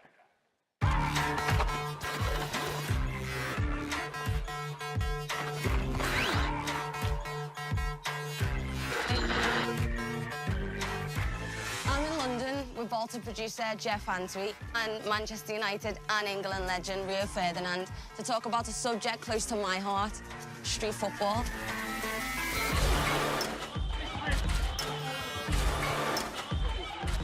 Okay, so Rio, we're here in London, your hometown. Cage football, street football. What was your memories and experiences growing up? Did you play a lot of it? No, this was where I grew up. This is exactly what I've done day in, day out. In there, the ball never goes out of play. Physically, it's demanding. You're forced to almost have a personality and show a personality in there, do you know what I mean? There's definitely no hiding in there, Oh, is no, there? you can't hide in there. So I used to play in the street with all the boys, and it was kind of the same, you know, we'd learn how to bounce it off the curb and use the walls on people's houses as another player. What was it for you that made you want to bring it even into the game? For us, it's a return to street football for the FIFA franchise, and we're really excited about being able to, be in places like this, where it's rooted in the real people, the real places. Authenticity, creativity, culture are all things that we wanted to bring to Volta.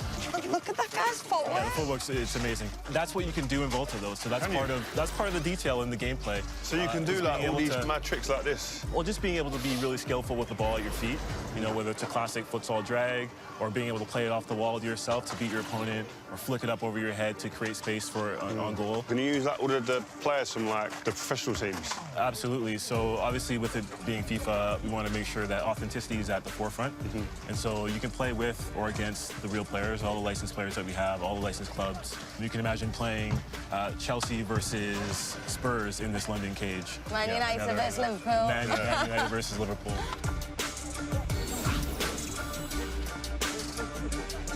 It's physical and technical, it's mad. I've played on loads of different places. Where is there to play on the game? So obviously with Volta, it's the world's game, and there's so many locations that you can play with, from a rooftop in Tokyo to a London cage like this, or even an underpass in Amsterdam. So, we want to make sure that what we're building is, real to the space, real to the people. Well, where's the craziest place you play football? I was actually in a camp in LA, and I played a bit of soccer there, I've never played it there before.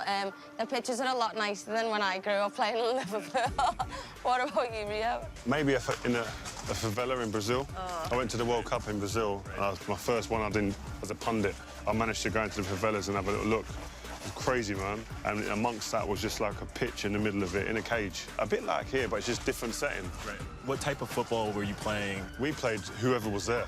So you just play with the numbers you've got. If there was 3v3, fine. If it was 5-a-sides, not a problem. Yeah. So what's great is that's Volta. Being able to play 3v3, 4v4, 5v5, playing with goalkeepers, playing without goalkeepers, you know, playing in a cage like this or playing futsal, you know, with more authentic rules. I think Volta does a really good job of representing the diversity of the game, not only the people, but also in the game style. You can treat the wall like your teammate, passing to yourself, or you can be really skillful with the ball, like, you know, like these guys are being.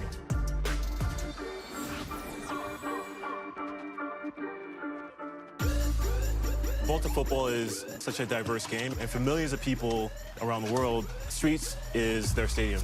So for you guys, like, what are some of the fundamental things that you take away from the streets, and what translates to the stadiums? Small-sided games, three versus three, 5-a-sides. I grew up in this environment. I think it enables you definitely to be able to deal with people 1v1, because in a game in a stadium, in front of thousands and thousands of people, you're going to have to deal with someone 1v1 like this, and with bigger spaces. So you getting used to that in this type of environment is, I think, for a young player, is key. Having a personality, not being afraid to try something new here.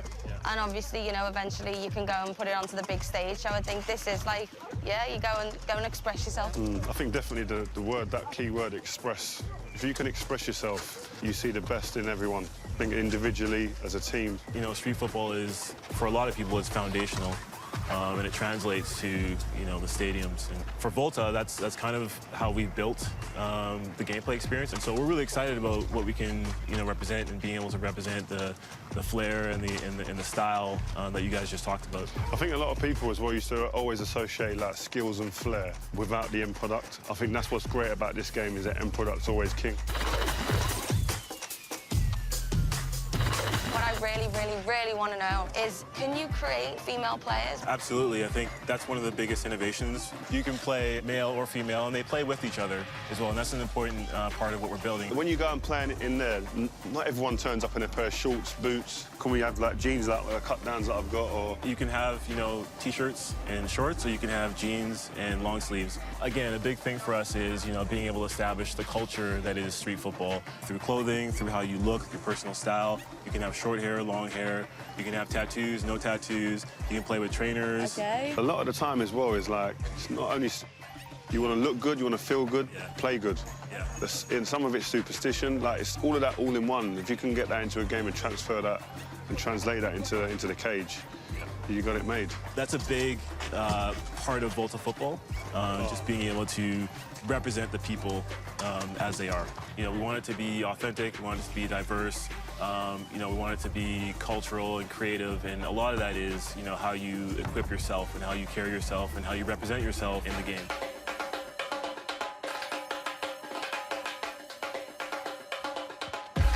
Jeff, thank you so much. Rio, it's been a pleasure. I can't wait to play Volta, so I'll see you in the cage. Well, there you have it. Volta football, pretty cool stuff there. Now, I can't wait to get my hands on it later this summer, but to talk to us about the exciting new gameplay updates and innovations that are going to be coming to FIFA 20, we have FIFA lead gameplay producer Sam Rivera here standing by. Sam, welcome. Thanks, Alex. It's great to be here. Give it up. Give it up for Sam. Thank you. Thank you. Yeah. All right. All right. Pleasure to have you here, my friend. Now, here's the deal. I knew this coming into this. When they asked me to do this gig, I was like, listen, this is going to be a tricky one, right? Because FIFA has a very passionate community. I know this. I experienced this firsthand when I hosted that FUT Champions Cup.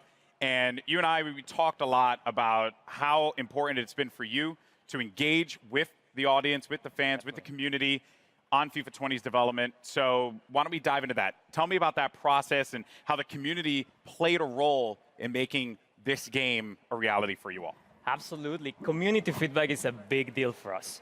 The combination of community feedback and football itself is what inspires us every year to keep innovating and to create the most authentic and fun experience we can. And we know we have a big community, so this year we actually talked to over 3,000 players, from pro players to new players, casual players, hardcore players. And because we know this is a two-way conversation, we released an important pitch notes article at the end of May where we explain a little bit more about how we approach community feedback. So we listen to things like shooting inconsistencies or AI defending, and this feedback, together with our drive to create a more authentic football experience, led us to develop a new feature set that comes together as football intelligence. Okay, all right, so catchphrases are all well and good, right? But let's dive into this, right? Because I want to be able to dive deeper into what all this means for the player. What does football intelligence mean for the folks that are going to be playing in a few months? Sure. Football intelligence is a combination of features that improve the three main components of the match: on the ball, off the ball, and the ball itself. And this year, we're innovating in those three areas. On the ball, we're enhancing the one-on-one moments by giving you new attacking and defending tools. Off the ball, with a re-architected game flow, we're giving players more time and space on the ball. And for the ball itself, we have a brand new ball physics system that elevates the authenticity on every touch. Okay, so you mentioned off the ball first. That's something that, I'm assuming you're talking about computer control players there. And this is a big topic within the community. I know. How those players interact with you when you're playing the game. So, yeah, I mean, what is off the ball? What does that mean for us? Yes, so off the ball, if there's something that is really going to change how the game plays, is the re-architected game flow. This new game flow was designed to give more time and space to the dribbler and create more one-on-ones. A one-on-one is one of the most interesting parts of football to watch or to play if you actually play the sport. And in FIFA, it's going to be the time where user skill is going to make a difference. And while we're creating more one-on-ones, we're also encouraging more user-control defending, and we are reducing the amount of AI defensive support that you get from your teammates. Okay, all right. So you really want to influence the player to be engaged in that process. And I know it seems like we're kind of just throwing questions out here, but because I'm curious, I'm really interested, right? When I have a controller in my hand, what does this feel like? What extra space is being created with this more player-controlled approach? Yes, first of all, the re-architected game flow allows us to encourage smart technical build-up based on skill. So when you score a goal, you feel like you really worked for it. And because you mentioned space, yes, spacing is actually one of the biggest benefits of this system.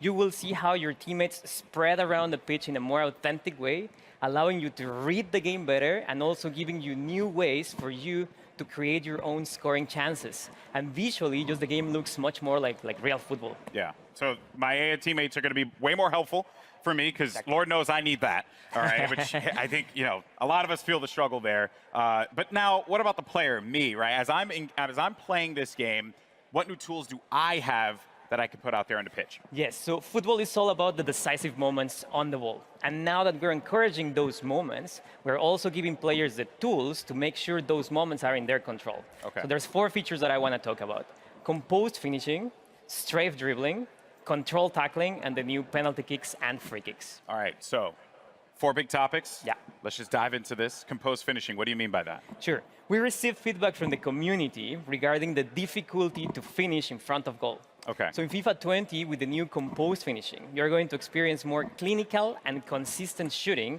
when you're in a one-on-one with the keeper, for example.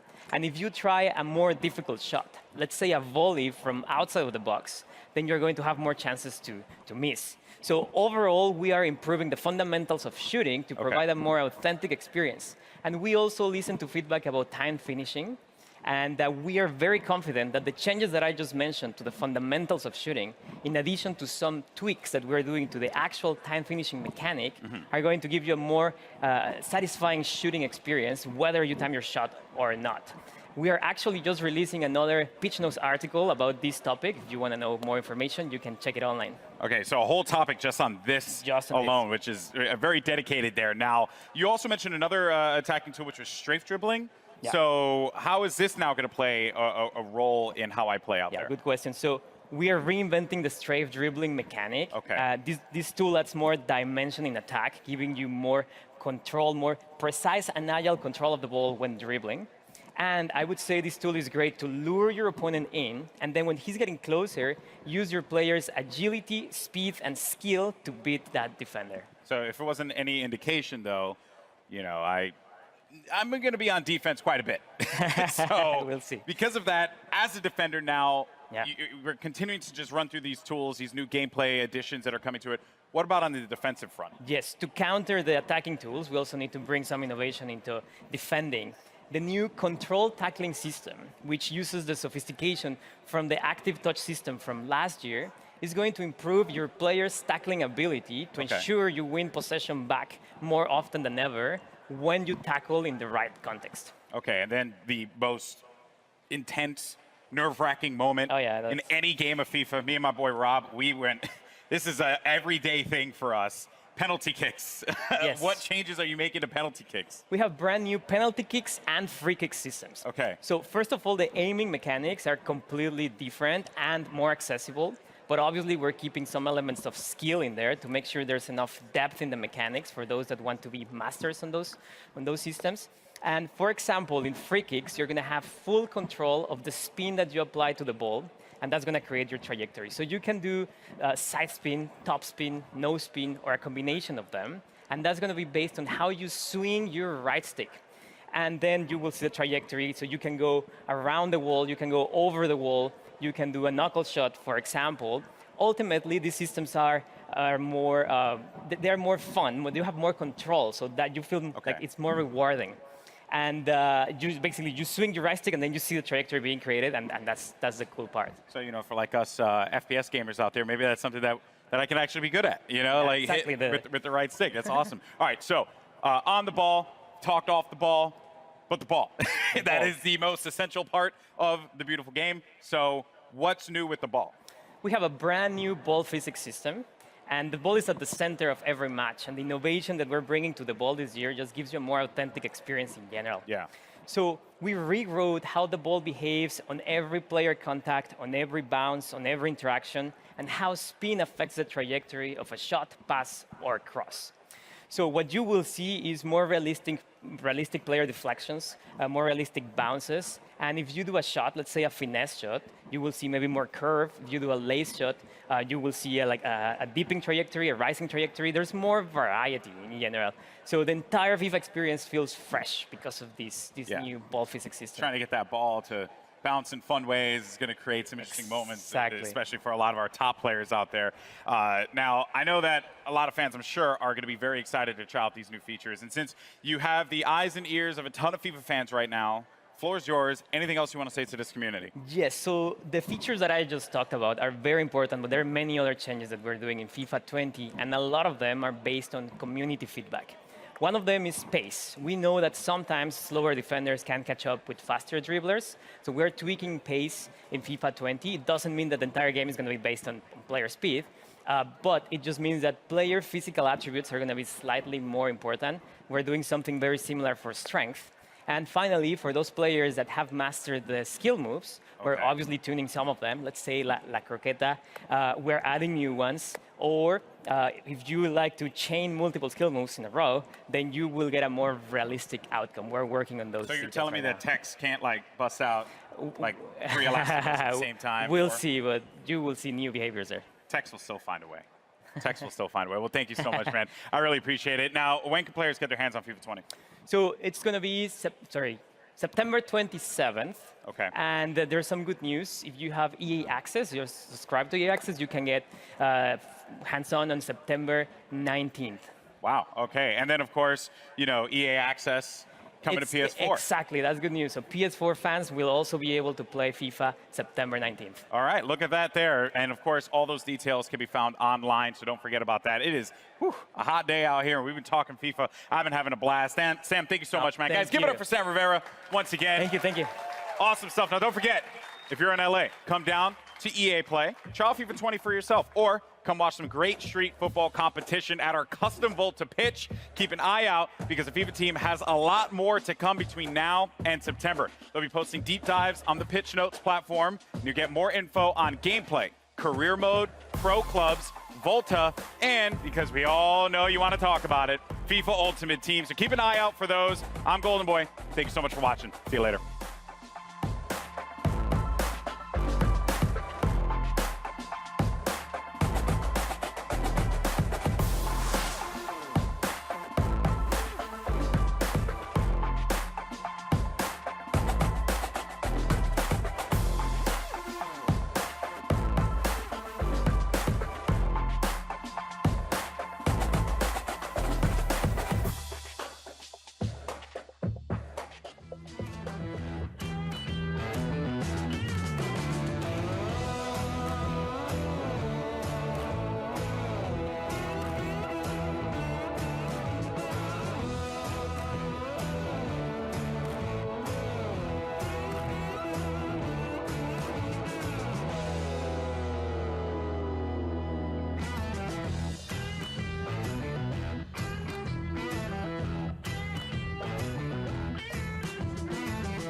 You just saw all the news on FIFA 20, and in a moment, Golden Boy will be talking with Daily Show host and superfan Trevor Noah about the exciting things we just saw.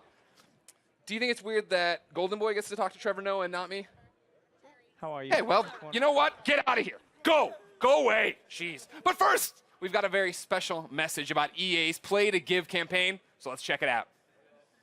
Hey everyone, if you're watching this video, chances are you've likely seen or even personally experienced harassment when playing online games. In fact, 57% of players say they've been bullied or threatened online. We need to change that. Absolutely. Games are for everyone, and the good news is we can all do something about it. EA is donating $1 million to 3 amazing nonprofits who are all about bullying prevention and inclusion in games. Ditch the Label, Pacer, and the United Nations He for She. You can also help. Go to the link below, ea.com/playtogive to learn more about these charities. On their websites, they have advice on what you can do if you're being bullied or how you can help others who are. You can also donate. Any amount you can contribute really makes a difference to these nonprofits. With the help of Play to Give donations last year, these charities achieved some pretty cool things. He for She was able to expand its message of gender inclusivity in gaming to people around the world. Ditch the Label was able to help an additional 10,000 kids who are suffering from abuse. And Pacer reached 1.4 million people with information on how to combat bullying. Thanks so much, everyone. When we work together, we can make games a space where everyone feels safe and included. Enjoy the rest of EA Play.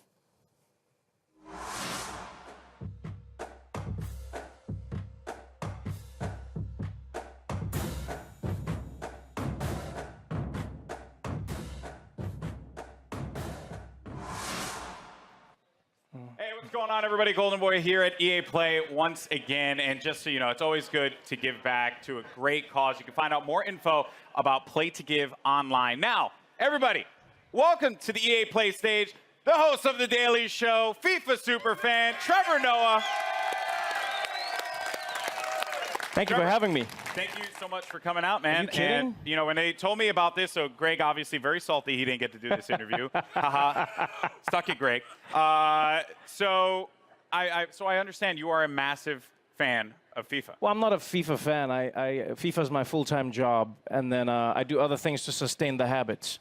That's pretty much me. Interesting. Yeah, when like you really play FIFA, you don't say that you're a fan. That's just what you do. That's fair. Like Raheem Sterling is not a fan of Manchester City. He plays for the team. I play FIFA professionally. That's what I do. Okay. Yeah, that's my job. Okay, fair enough. Fair enough. It's kind of crazy for a guy who hosts a show called The Daily Show that you play FIFA on the daily, and yet you have to work, and yet that's not your full-time Well, luckily job. there's night. There's nighttime as well. You gotta allocate your time properly. Okay, that's what you do. Trevor Noah time doesn't sleep. management. Yeah, that is confirmed. All right, so who's your favorite team again? Who's my favorite team? My team. Who's your That's what Ultimate Team is all about.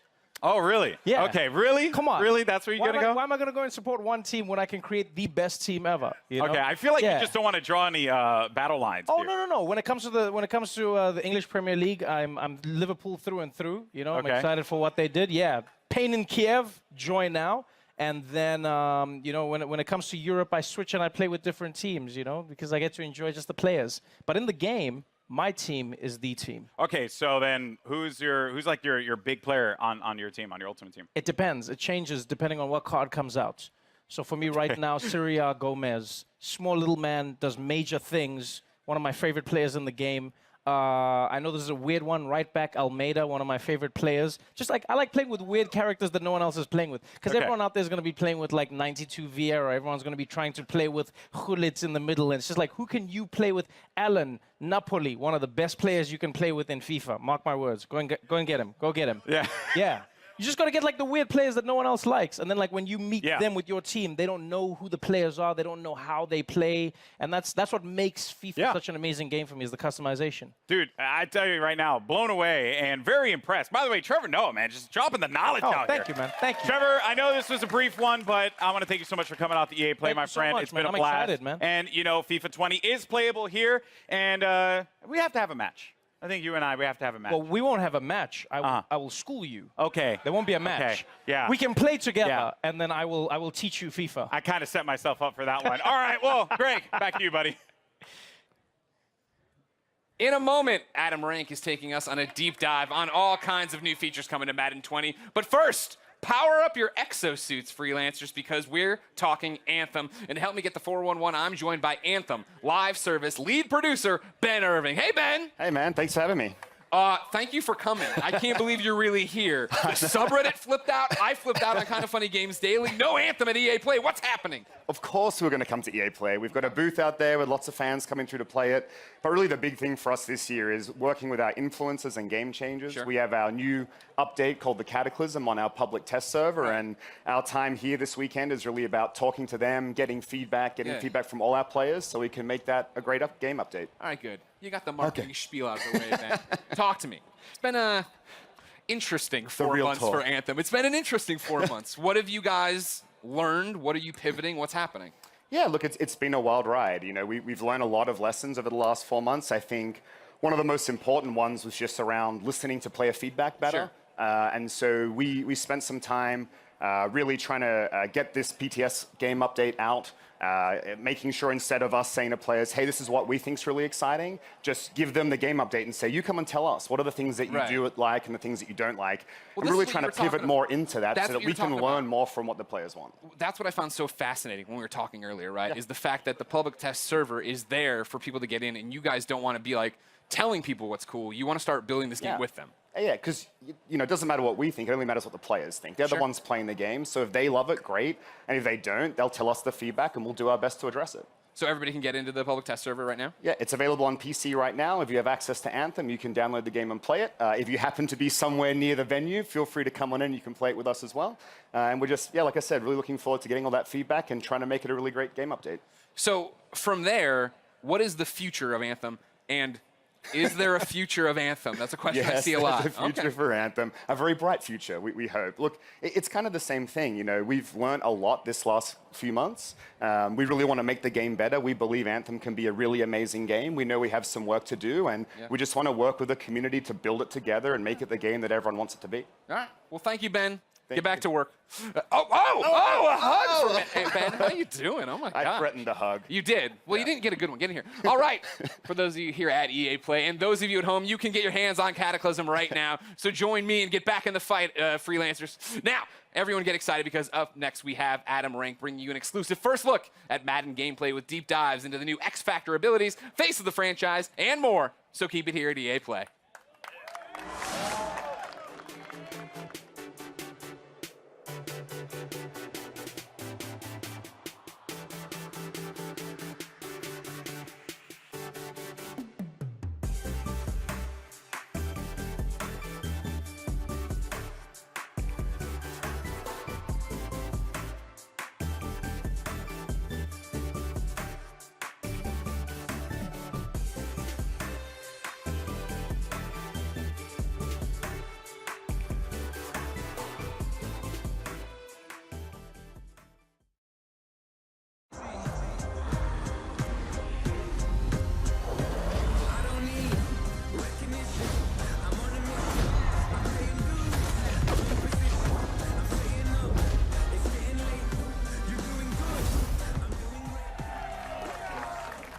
What is up, Madden fans? I am your host, Adam Rank. Nobody. One person applause break. I wanted a bigger pop than Trevor Noah, but that's okay. I'm still stoked to be here live from EA Play here in Los Angeles. Now, back at the NFL Draft, we revealed a ton of new features coming to Madden 20. Since then, we've been asking what you, the fans, want to see. Well, guess what? We've heard those results, and they were overwhelmingly clear. You guys want rank in the game. I'm in the game. Nope. I'm not in the game. I'm sorry. No, we got gameplay. We are going to give you actual gameplay. That's coming up in just a moment. We'll be bringing you your first look in Madden gameplay, the ones that you've been asking for. But right now up front, we're going to do a quick recap of 5 awesome new features coming to Madden 20 and show you even more details. Let's open things up with Face of the Franchise, the brand new career campaign that allows you to create you can pop for that. That's cool. It's a cool feature. You will be able to create a superstar quarterback, select one of 10 D1 schools, and compete in the college football playoffs. And speaking of superstar quarterbacks, we sat down with NFL MVP and Madden 20 cover athlete Patrick Mahomes to hear more about his superstar journey. I've always loved competing. And to me, there's no added pressure. There's no added expectations. That's stuff that I've put on myself since I was a little kid. I feel like I'm just that same guy that's been putting in the time and the work my whole entire life. Now it's about pushing myself every single day to get better. It's about passion. I'm going out there having fun. You have to make sure that you're just evolving and never being satisfied with where you're at. Coming to the league, it seems like every single year there's some different guy that's just faster and stronger and bigger. And so you have to find different ways to get better, and those are the guys that find ways to win in the end. Every single year from college to coming to the league, and as my career goes on, I just keep getting better and better at the approach from each play and recognize what you have to do to have success. The first time I ever ran out the tunnel in front of that crowd, it was a surreal feeling, and I'll never forget it. My expectation was to win the Super Bowl, and I fell just short of that. You use that stuff as motivation. This is just the beginning. Oh, wow, Patrick Mahomes. Give it up. He's amazing. He's an amazing quarterback. He's living the journey that you'll be taking on in face of the franchise. And joining me right now is Madden Community Manager Israel Cruz, a.k.a. Agent K, to give us a little bit more information on face of the franchise as well as some of the other exciting features that are coming to the game. What are you doing? Hey, Adam, it's great to be, you look a little crispy up top. A little bit. And, me too, so I brought you one As a bald as American, well. I appreciate kind you of doing keep it that way, for me. but yeah, for this I part. wear a 7 3/4, although there's a guy in a Khalil Mack jersey. Take off the Chiefs cap, put this on. Hey, there you go. Don't give away those secrets. You got to All protect right. the noggin, man. Yeah. You got to protect Good to the see you, noggin. though. Hey, it's Thanks good to for see coming you too. Thank you so much. Over the last few weeks, we've been talking about Madden 20 on live streams, and it's been great. Our community has been really engaged, and we've been asking them questions. What do you want to see here at EA Play? Right. And this is the culmination. We took their feedback. We're going to talk a little bit about those things. And regarding face of the franchise, our players wanted to see an NFL draft experience, kind of like what's going on. So Right. you'll see on one of these screens right here, what's really great is you're going into the NFL draft sequence right here. You're in the green room. Your player's a little bit nervous, representing the Texas Longhorns, go Horns, and hasn't finished that cheeseburger right there. So It's still Los Angeles. The Rose Bowl from a couple of years ago, still looming large, though. So be cool with that. Well, listen, don't get mad at me. Just stop Vince Young. All right, so here's the thing. So this is all awesome. I love the detail there. Once you get drafted, you're now in franchise mode and all that stuff. And I hear the Pro Bowl is coming back too. What else should Madden fans know? Yeah, so it's really cool. The Pro Bowl is back in Madden 20. When you're going to go ahead and install the game, you're going to be able to play the Pro Bowl, get your hands on those superstar X Factors, play with them a little bit. But our franchise players are wanting to see more about the scenario engine, and we're going to show a little bit about that. Now, the scenario engine, what it does, it brings dynamic quests, kind of dynamic challenges into the game that help you improve your player and their ratings week to week. So that's pretty awesome. But you said it earlier, people want to see more about gameplay, so we're going to go ahead and talk about gameplay. Is there a blog where they can check all that stuff out too? Yes, there is. We've written quite a few blogs. We have Gridiron Notes, which you can go ahead and search the web. You'll find those. But we also have a franchise deep dive blog that details everything out coming to franchise in Madden 20. Okay, for all the play callers and armchair coaches, what else can they look forward to? Like real estate, it's like location, location, location. People want playbooks, playbooks, playbooks. Of course. Now, this year in Madden 20, we're having RPOs coming into the game, which are run-pass options, which is great. But not just that, but our players have been asking for new formations. So right here, we have out of the Raiders playbook, a unique formation, which is actually called single back double off close. And what's great about this is a PA sweep play we've got going on right here, which is absolutely great. Our players are excited about that, but what I'm excited about is that throughout the course of the season, we're going to go ahead and evolve those playbooks, and as things happen in the NFL, we're going to bring that stuff to the NFL. Yeah, I see the one Derek Carr fan out there was very excited to see that Raiders playbook. And I know that we've got a lot of, two Raider fans. Wear a jersey next time. I can't identify you without it. It's okay. Listen, I'm talking to Israel, though. Here's the thing. Now, we've got a lot of Madden Ultimate Team fans in the house. Am I right? Yeah, right? Awesome. They want to know more about the content that you're going to be bringing to the table. Tell us a little bit more about those Ultimate missions. Yeah, so Ultimate missions are great. A lot of times our Madden Ultimate Team players, when they log into the game, they're always trying to find the most up-to-date content. So one of the things this year that we're trying to do is provide them kind of a guide, an information hub, so then when they log in, they're not spending all that time looking in different areas. They can get the player items that they want for their team to make the best squad possible. Hey, I heard that. So one of the things that's absolutely great, let's say Khalil Mack has an amazing game on Sunday. You know, you log into Madden, you log into Madden Ultimate Team, you want to be able to find it. So basically, we're going to go ahead and provide you that information guide, that step-by-step process, so you can get that item on your team. Now, the Khalil Mack fan sitting here loves hearing that. The 2 Raider fans over here, not so much, whatever. We appreciate That's a little too what you soon. guys, I know, that's talk about the Rose Bowl being too soon. Yeah, we love the Raiders.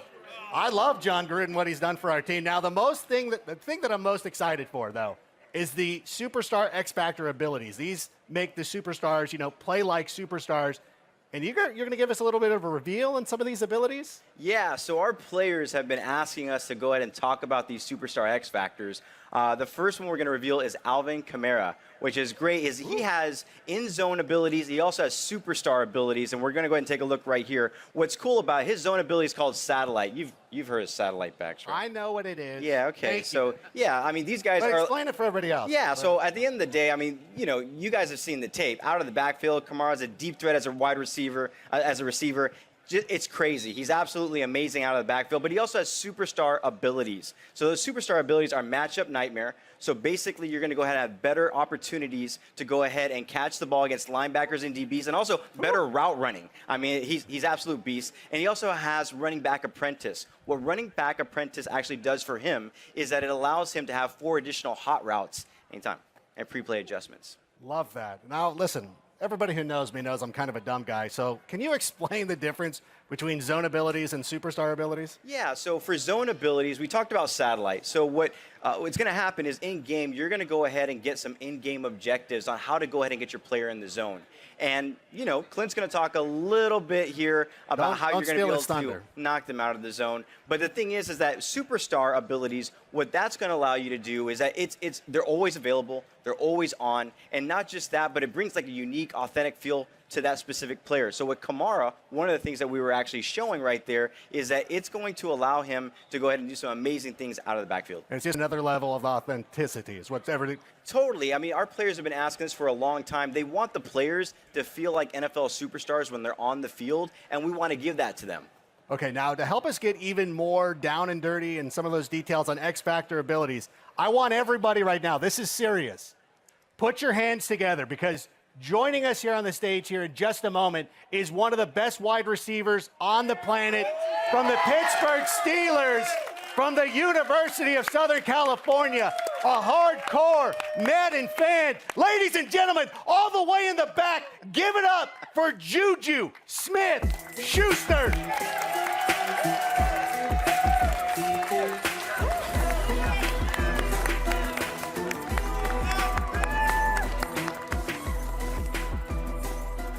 There it is. The crowd loves Juju, right? Yeah. Juju. You guys, oh my goodness. You know what? Thank you so much for coming out. We always appreciate you taking the time and interacting with the community and everything. How are you enjoying your time here at EA Play? I'm loving it. It's awesome. It's a blessing to be here. You see the fans, the Steelers fans. Look at that.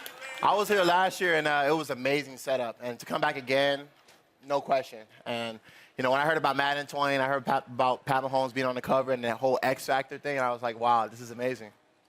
Now, you had a monster year. Once again, you know, you're obviously one of the best players in the league. Kind of go through the thought process. When you're on the field, you're in zone, you see single coverage. What are you thinking? When I see that one-on-one, it's the opportunity of me getting the ball, you know, knowing that the defense is coming and the quarterback has to put the ball a lot faster. And all I can think in my head is, like, catch the ball, get yak yards, score touchdowns, celebrations. And pretty much in my head, I'm just like, wow, like, let's make a play, big plays. And you make big plays. What you had a 97-yard reception? Or did you have 2? Yeah, 2. Oh, you had 2 of them. That's right. I'm sorry. I didn't mean to sell you short. Now, in addition to getting all those yak yards, you're also known for wrestling away those jump balls. So it's no surprise to me that your zone ability is double me. Is it cool if we take a look? Yeah, let's check it out. Yeah, so what you guys are going to see right here, like Juju said, once he gets in that single coverage and he is in the zone, there is no stopping him. The only way that you're going to be able to stop him is to go ahead and double cover him. And at the end of the day, you know, it's a new meta to the game. If you want to stop Juju, you got to double cover him. Well, first of all, you can't stop him. Let's just put that out there right now. What did you think? Do you think we nailed it? What do you think? That's awesome. That's crazy. That's definitely something I see myself doing. The double coverage, especially this year, it's gonna be super exciting, and I just can't wait. Having an X factor, I can't wait to use it in the game, use myself in the game. And are you ready to check it out? Are you excited to start playing? Super excited. All right. Well, you're in luck because we've got Madden 20 playable right here at EA Play. You and Agent K can go try it out. Agent K, is there any way that our fans at home can maybe try this out as well? Well, I think a lot of people that are here are going to get a chance to go ahead and check out our closed beta that's going to be happening for Madden 20. It's going to be happening on June 14th to the 16th. But I believe over at the Madden booth, we're giving out some codes. You guys may have seen it. So if you haven't checked it out, go over to the booth. There's going to be a blog up. I believe Man of the People, Z Farles, is going to go ahead and be talking about that, putting out. Check out our social channels. All that information is there. I brought a couple of codes here for Juju. We're going to give Juju some codes as well. We're also going to be sharing on social channels. Check that out. A lot of great information. You want some, Adam? Do you mind? Are you sure? All right, here you go. But no, it's actually awesome. We'll talk but not just that, but we're going to work with Juju. He's going to be giving out codes on his channel. So again, tune into our social channels. All the information there about the closed beta happening on June 14th to June 16th. But since you're here, you guys can grab it early, download it, and get ready for June 14th. All right. Thank you so much for coming out. Israel, Juju, go play the game. Awesome. Go play the game. Give it a round of applause. Juju Smith-Schuster, there he goes, handing out those codes. I don't know that you're going to get those back. I don't know if he's going to. All right, well, Juju's going to go get a taste of what Madden 20 is all about. But don't go anywhere, guys, because we've got even more Madden 20 gameplay to show you right now. Because please welcome to the stage our senior gameplay designer, Clint Oldenburg. Put it together, everybody.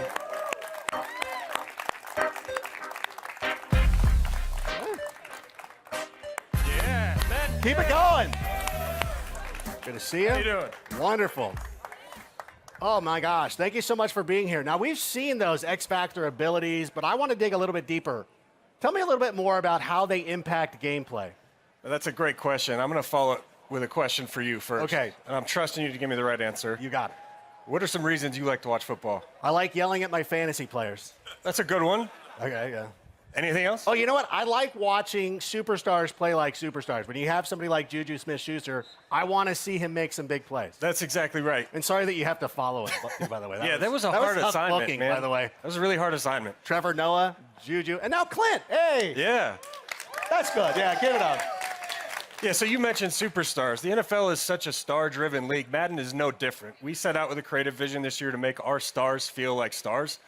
So we created this ability system known as Superstar X Factors. These abilities are going to bring authentic skills that make these guys feel unique and powerful so that every individual game is unique and game planned differently. And that's what it's all about, authenticity. And that's great that you guys take that extra level of realism. Can we see some more X Factors in action? Can we, we talked about Mahomes at the start of the show. I'd love to see him go out there and do his thing if that's possible. Yeah, we got some cool stuff to show you here with Patrick Mahomes, our cover athlete. Bazooka is his zone ability. Now, to get into the zone, you have to do an in-game objective. With Mahomes, you have to complete 4 passes of 30 yards or more, and once you get inside the zone, denoted there by his X Factor icon, he can throw the ball further than anyone else in the game. His max pass distance is increased about 15 yards to about 80.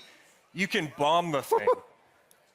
Everybody's oohing and eyeing. I mean, that's what we see on Sunday. Now, you talked about the air yards. It's got to be air yards, right? Not dump off to Damian Williams? Exactly. 4 passes of 30 yards or more, that's traveling in the air 30 yards, so the rack yards don't count. And this all makes sense because obviously Mahomes has a hell of an arm, but can all quarterbacks make throws like that, or is this just exclusive to him? Bazooka is exclusive to Patrick Mahomes. I mean, he's got the big arm. He's on record as throwing an 83-yard pass. We may be selling him a little bit short. But this is not a gimmick ability. These things are inspired by their real-life skills that make them special. So that's his zone ability. Does he have any others? Yes, he also has superstar abilities. As an X Factor, one of our better X Factors, he has a zone ability and then superstar abilities. We're going to break down his loadout right here. We got Escape Artist first. And as everyone knows, he's a dual-threat quarterback. Escape Artist gives him elite agility and speed when scrambling on passing plays. Looks like Mahomes, right? It's yeah, it does. Unfortunately. I mean, that's what he does. And then dashing Deadeye gives him perfect passing accuracy when throwing on the run. So it's a nice little combo there. Perfect passing accuracy is the best accuracy you can have in our game. And then here's the red zone. Yeah, red zone Deadeye. If you watched him last year, you know he was deadly in the red zone. When he's inside the 20-yard line, again, perfect passing accuracy. Lastly, no look Deadeye. I'm really excited about this one. He's going to have perfect accuracy. The only quarterback in the game at launch to have perfect accuracy on crossbody throws. Exclusive to him is the no-look signature Mahomes animation. That's his signature look. That's exactly what he does every Sunday, and everybody gets upset about it. And this is the thing, though. I know Mahomes, I get it. He plays like a star. But come on, this is kind of a lot. Is he unbeatable? Is there? If I'm on the other side of the ball, like, what can I do to stop him? Man, you must play Madden, because that's a question our players are going to want to know. It's frustrating. Yeah, it's a chess match. So just like in the NFL, the way to shut down a high-powered passing game is pass rush. The defense is going to have knockout conditions when these guys are in the zone. You're going to see here Mahomes with his X-Factor icon lit up. He's in the zone. Von Miller's going to sack him. The objective for the Broncos in this game is sack Mahomes, knock him out of the zone. So each team's going to have ways to counter each other.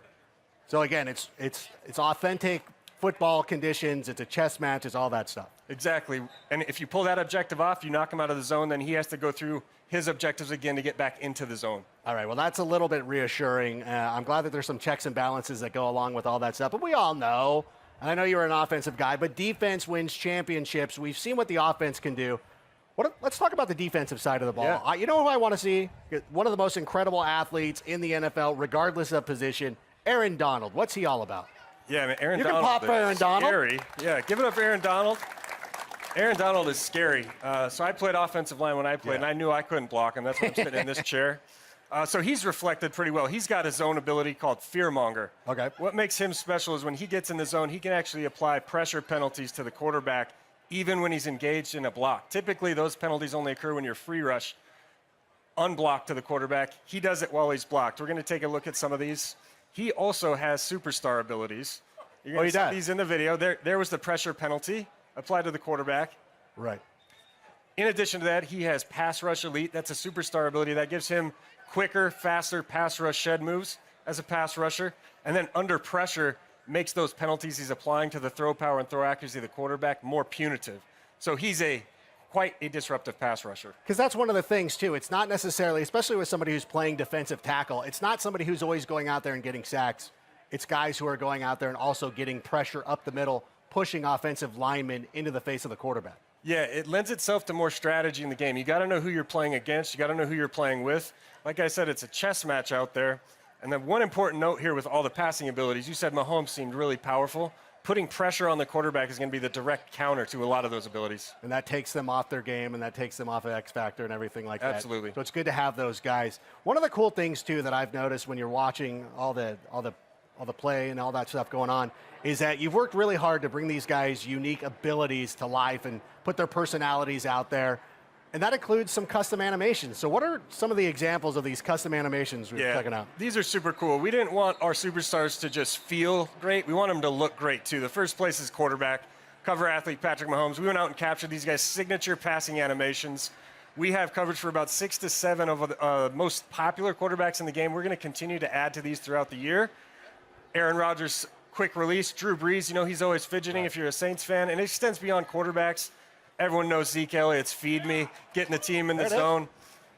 These animations, you know, celebrations, throw styles, it's to connect with your favorite players, connect with your superstars on the field. Well, you saw it. Like, right when we saw the thing with Ezekiel Elliott, somebody who's a Cowboys fan or just likes watching him play, that they can identify with. They start cheering and they like seeing that kind of stuff. I don't like seeing Aaron Rodgers leave his feet and throw the ball 90 yards down the field, but whatever. We don't have to get into that, Khalil Mack. That's I got all right, it. But you know what? And we've talked a lot about the new features. What about player mechanics? Because as a player, what are like some of the tools in my toolbox, so to speak? Nailed it with the toolbox. Right, it is. It's kind of what it is. Yeah, we're always looking at ways to add new mechanics to the game, give our players more control. There's 2 that we want to go over today, and they're both for the quarterback. The first is the new scramble mechanic or pull down mechanic. What this does is give you the ability on a passing play to pull down the passing icons with a button press, become a ball carrier, full access to all the spin moves, jukes, ball carrier moves, and then you can bring back your icons again with the same button press and throw it at any time. Makes any quarterback a dual threat, brings some skill. Here with Ben Roethlisberger, we're looking at the new pump fake mechanic. You can now pump fake to a specific receiver on the field by double tapping the button. You're going to see the reticle come up to get guys to bite on it. It could dual-purpose mechanic. You can also use it to pull down if you feel like you've made a poor decision and you want to cancel the throw. Just quickly double tap it. You'll pull it back down. So you can, kind of pump fake it to an outside guy and then check it down to a tight end or something like that? Absolutely. You can even use it on double moves. If you want Juju to run a slant and go, okay, pump fake it on the slant, take him deep. Oh, that's amazing. And it just keeps getting better. And you know this. You played in the NFL not too long ago, but the game has changed so much in the number of years since you've been gone. We've seen a lot of college coaches come in, and they've brought in their offenses, and most recently Cliff Kingsbury down there in Arizona, bringing in his high-powered offense.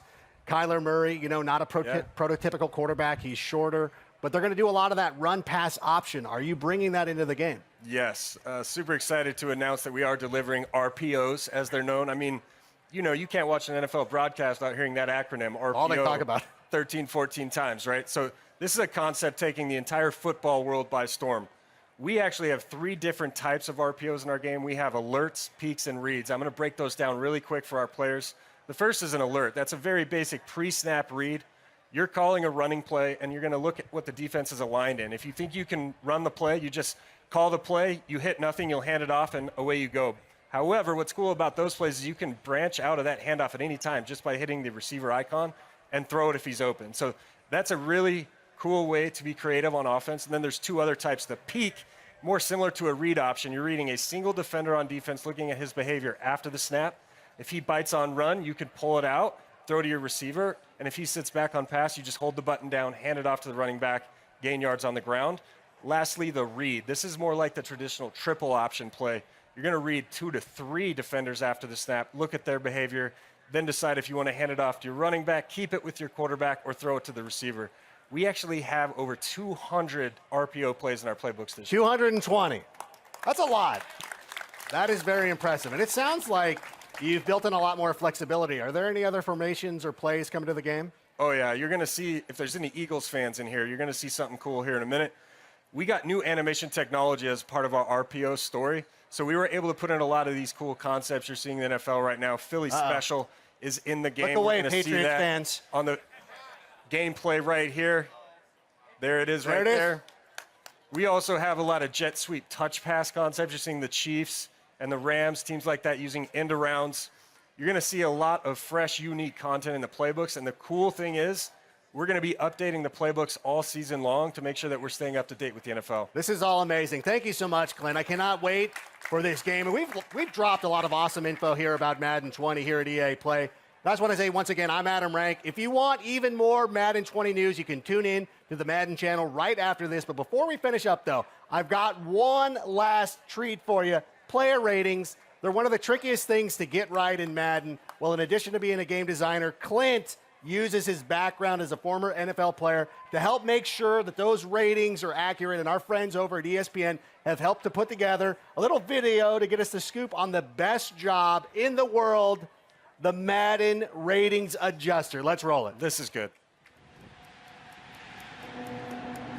Sounds loud enough to reverberate across the Rockies. They're ready for football in Denver. As the Broncos get set to do battle.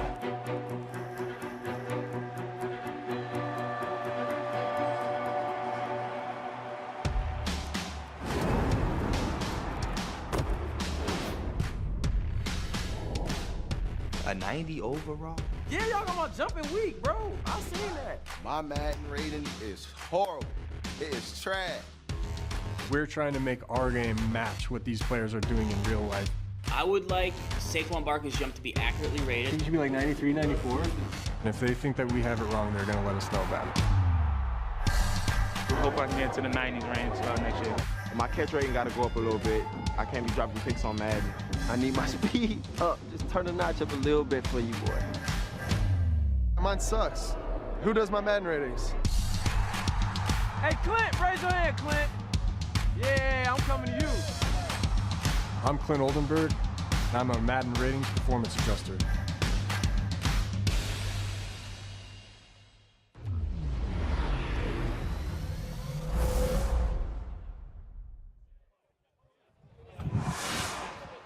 Between those new X Factor abilities, face of the franchise, and the RPO, and all that gameplay, Madden fans have a lot to be excited about. And now, I can't wait for our final show of the day. It's more epic than Star Wars, more extreme than Battlefield, and more competitive than Madden, FIFA, Apex Legends combined.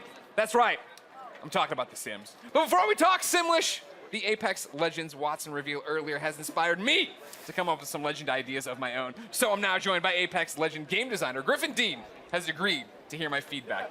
Griffin Dean, what makes a great legend?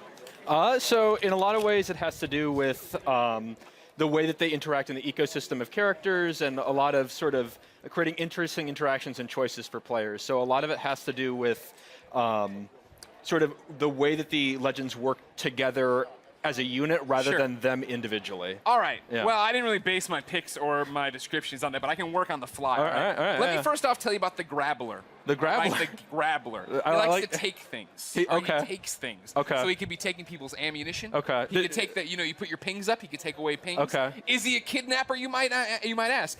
He's not above it. He doesn't define himself as a kidnapper, but he's not above it. So I like the name. It seems like you could do a thing where like teammates' items just appear in his inventory as his passive, and he's like, I don't know where these came from. Like, it just kind of it writes itself. I mean, It does. really, It does right there, yeah, right? it's- I was thinking about with this taller Gibraltar. Taller Gibraltar. Okay. Gibraltar, but 2 inches taller. 2 inches. Just, it's enough that you notice, but not enough where you're like freaked out. I don't know if the level can support that hitbox.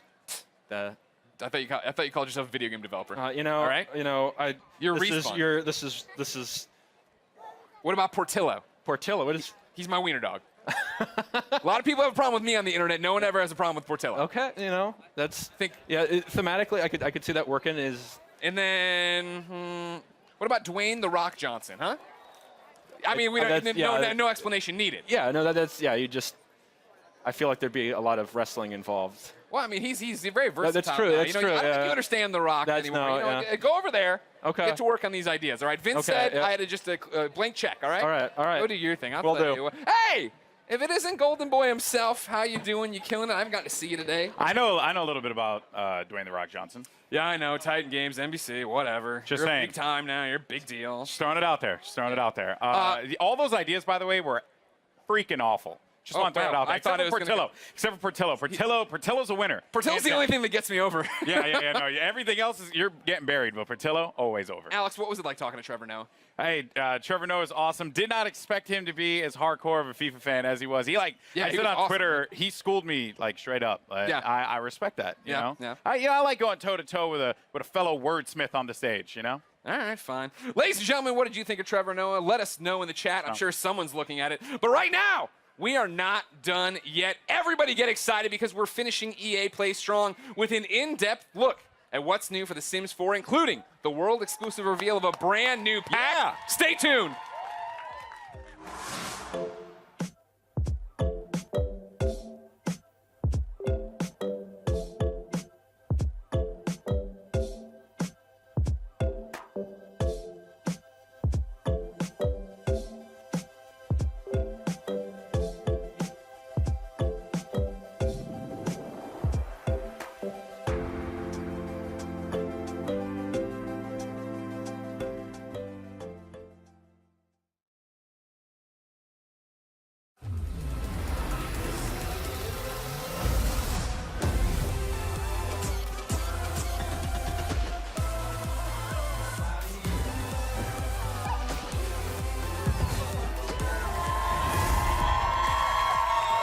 Oh, you guys are great.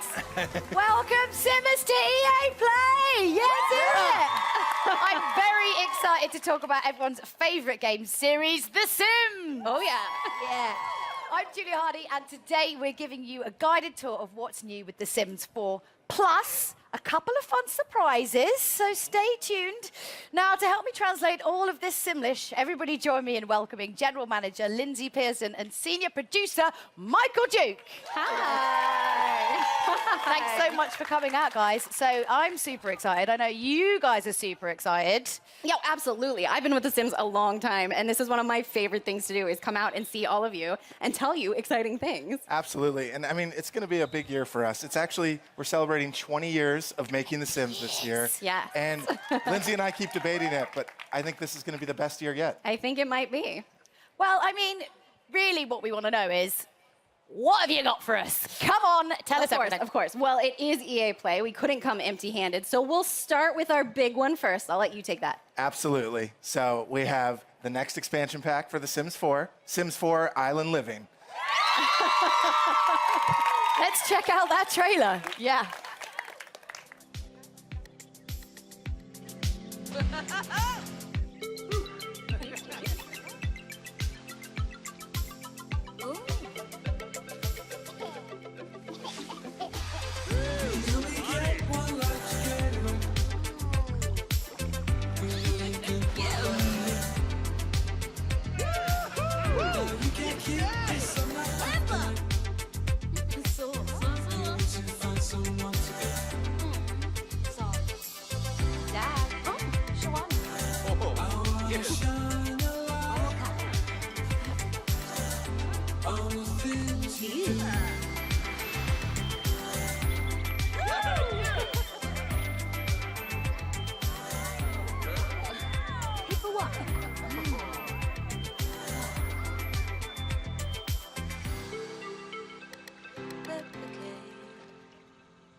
I was just waiting for that one. Oh, that was so cool. And look, we're in our own little island paradise. Can I just say, I didn't know what the reveals were going to be, and I accidentally just wore this. Super weird. And obviously, you know, talking about fashion, there's a lot of island fashion in there. One of the biggest things people absolutely love. What can we be? What can we be dressing up as? What can we look like? Absolutely. Yeah. You know, to capture that island spirit, we needed to have a lot of new outfits and capture those colors. Is my outfit going to be in there? You're going to put it in the game, Not right? exactly that, but What? certainly those bright colors like you're showing off there. But, you know, we really wanted to add a lot of island wear, and that stuff you can stay cool in when it's so hot. It's true. Yeah. And we had to bring in a lot of new fun colors and patterns, but also hairs, accessories, everything to deck out head to toe to just chill and relax on this beautiful island. I mean, look, that's some amazing fashion right there. But what if, you know, I'm getting a little bit hot. I'm not someone who likes to dwell on a beach too much. Yeah, what if I want to go in the water? What's going to be happening there? So we're very excited. So for the first time in The Sims 4, our Sims are going to be able to walk right into the open water. And we're opening up open water gameplay. Just been teasing the water at this point. It's there. I mean, like you saw in the trailer, she walks right in. Our Sims are going to be able to do that, and you can snorkel in the water. There's swimming, floating, and there's also those pretty awesome aqua zips if you're in a hurry to get where you're going. So what inspired you guys to introduce this kind of ocean gameplay this time? Yeah, well, we've taken The Sims to a lot of different worlds and a lot of different places, but we hadn't yet really played with the idea of where the land and the water meet and really bring you into an ocean environment, which seems like a great addition. Absolutely. I mean, you know, when I think of tropical islands, I'm thinking of, you know, like palm trees, ocean waves, relaxing on the beach. So, like, tell me more about this world. What can I actually do in it? Yeah, so the island of Sulani will have all of those things and more. It really is the perfect place to unplug and enjoy this natural feel. So you can explore all these little alcoves. You can live closer to the coast, or you can live higher up towards the hills. Or what's wrong? Yeah. So, no, wait, there's an active volcano here. Absolutely. Sorry, you were selling me the dream of living on an island. Well, now I'm not sure I really want to go there. It is a real island. Most islands are formed by volcanoes. Yeah. Well, don't you get know. nitpicky. Yeah, so we had to put this active volcano in there. Now, you don't have to live next to it, but the riskier Sims may choose to live nearby. Yeah, and then, sometimes Kel's it gets surprise. angry. Something You got to watch out terrible for those happens. lava bombs. Don't do what? it. Like, Don't. Oh, The Sims. I don't know how that was going to go. I mean, what do but you probably expect's going to not well. happen when you touch something really, really hot? It probably burns. Beautiful locale, slightly dangerous. I mean, what other surprises are in store on this island? I mean, I, for one, want to know if I can befriend any kind of cute animals there. What kind of animals can we befriend? Well, I mean, it wouldn't be The Sims if we didn't let you make friends with some of the animals. Exactly. So in this case, the one we're really excited about is the dolphin. Yes.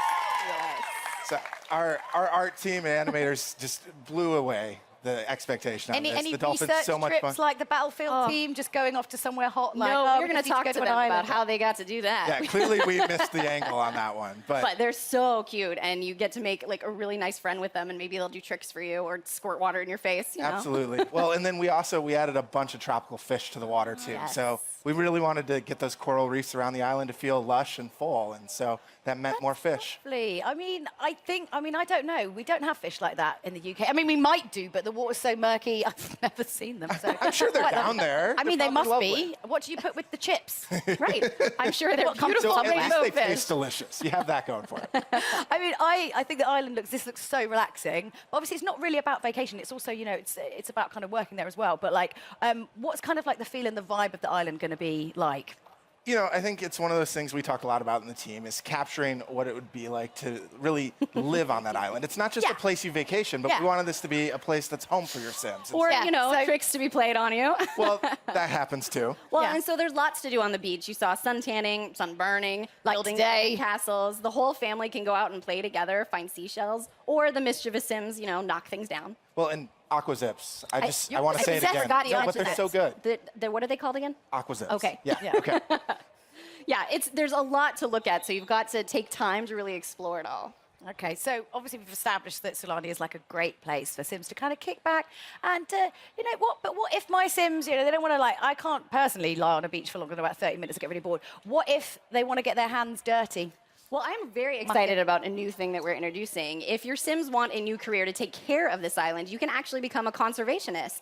And your job is going to be to keep this ecosystem looking beautiful. Yep. Yeah, I mean, it was certainly one of the big goals was a way for your Sims to kind of care for their world and make it a better place. Yeah, and obviously, very relevant with everything that's going on today in the world and how everyone's kind of a lot more kind of aware. So was that kind of what inspired you guys to bring that in? I think there's a few things that really hit us. I mean, the first was just, it's something we all care about. A lot of us on the dev team worry about the environment and what's going on, but we talked about the idea that this island's this closed ecosystem, and so your actions and choices are going to have a lot more impact. And so something new we've added here, and we're really excited about, is the island actually changes over time. So if you're taking care of it, it'll actually become more lush. You'll see more greenery, brighter, beautiful flowers, and there's Lindsay's favorite part. More butterflies. That's all she really cares about. But it also, today happens to be World Oceans Day, which is amazing. That's exactly what we were talking about. Totally how do we take care of these ecosystems? So obviously, Sulani is really, really beautiful. You can kind of go out there, but sometimes you want to make a little bit of cash. I mean, barbecue meat, I presume, is expensive. I don't know, but so how can we make some extra simoleons while we're there? Like we said, we wanted to make this a place you live, which means you've got to have a way to earn some simoleons. Yeah, and so the gap year has to end sometime. Yeah. You have to go home and earn some money as much as we have. So we added a couple odd jobs and things that you could kind of work on the hours you wanted to, right? And so we've added the ability to make fishing more of a career, and then also the lifeguard, so you can get your tan while you're working. If you want to spend more time in the water, you can be a dive instructor. There's a lot of different ways to just pick up a job when you want and earn a little bit of money. Yeah. So I suppose one of the important things as well is, as it's not a vacation, as you are actually kind of living on this island, obviously, you have to kind of be aware and know what's kind of part of local culture, because you're not just there on holiday and you go in and go out, you're living there. So what kind of, the side of the culture of the island can we actually see within? Right, yeah, this is a place that you live, and the locals are super friendly, actually, and are going to come and help you out with all sorts of different things as you explore the island. Yeah, you were talking about this the other day, actually, all the neighbors are really, really helpful and help you. Like if a fire happens to break out, your neighbor might bust in and help you put out that fire. That's lovely. That's what they're so nice. Should do. So, but they also have their own traditions, their own sort of activities that you might be able to join in. So you might stumble across a barbecue that they've started in town, or a little festival to sort of celebrate things going on. And you might even stumble into a kava party. Sorry, what, a kava party? What's a kava party? So a kava is a special island drink that your sim can learn how to make and share with their friends on the island. It's one of the many delicacies you'll learn kind of exploring life in Sulani. Yeah, I think it's one of those things we talked about was we wanted to have this island have a little history to it, just some sense of feeling of some people have lived here a long time, and there are traditions that are unique to this place, the world of Sulani. So how can we kind of learn more about the island's history, when we're there? How do we do that? Aside from, drinking kava. Well, I mean, that might be one experience you should try, but on top of that, something else the team was really excited about adding is there are these elementals around the island that are kind of these spirits, these ancients who care a lot about Sulani, and they want to see their world taken care of. And when you do good things, they might be really happy and pleased. And if you're bad for the island, I don't think they may not appreciate it. Yeah. So just stinging the tail. Yeah. Well, and we added some new traits with this pack that we wanted to really let if your Sims are super in touch with the land or that's important to you, you know, they can really get in touch with the water or the land and unlock some new behaviors. Yeah. Okay. So from like what we've kind of seen in all the videos, it feels really inspired by like Polynesian culture. So how did you kind of go about kind of educating yourself to like bring that into the game?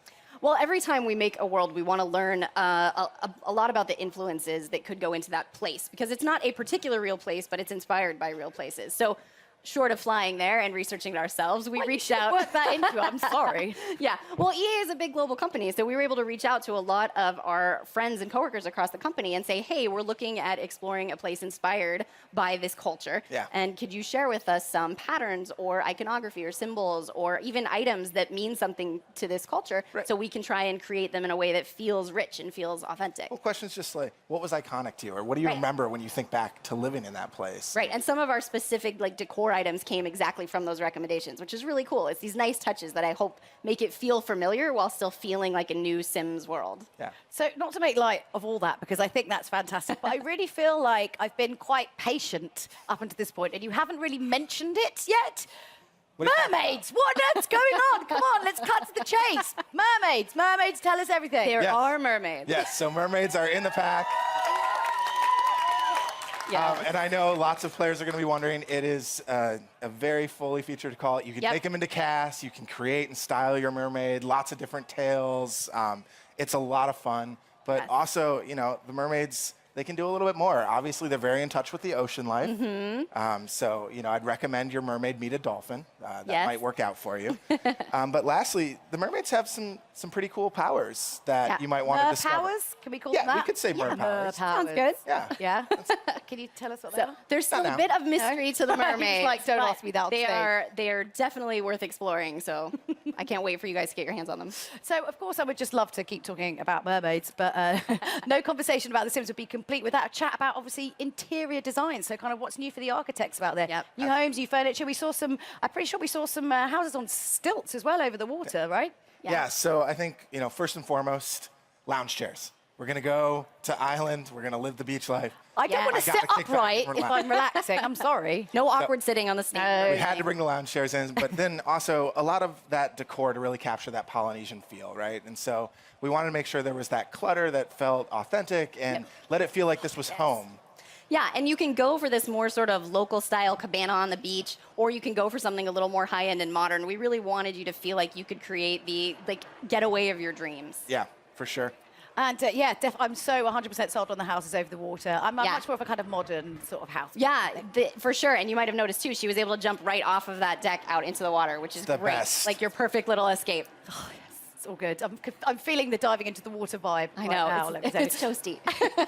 I can't wait to check out, obviously, the new Island Living expansion pack. And now that I've got a feeling out that some of you, you know, that you've got some more exciting additional information as well for us. So it's not just that. Have you got a bit more news to share? We do have some more news. In fact, we're going to kick to somebody else for this announcement. Okay. So here's Joey Graceffa. Ooh.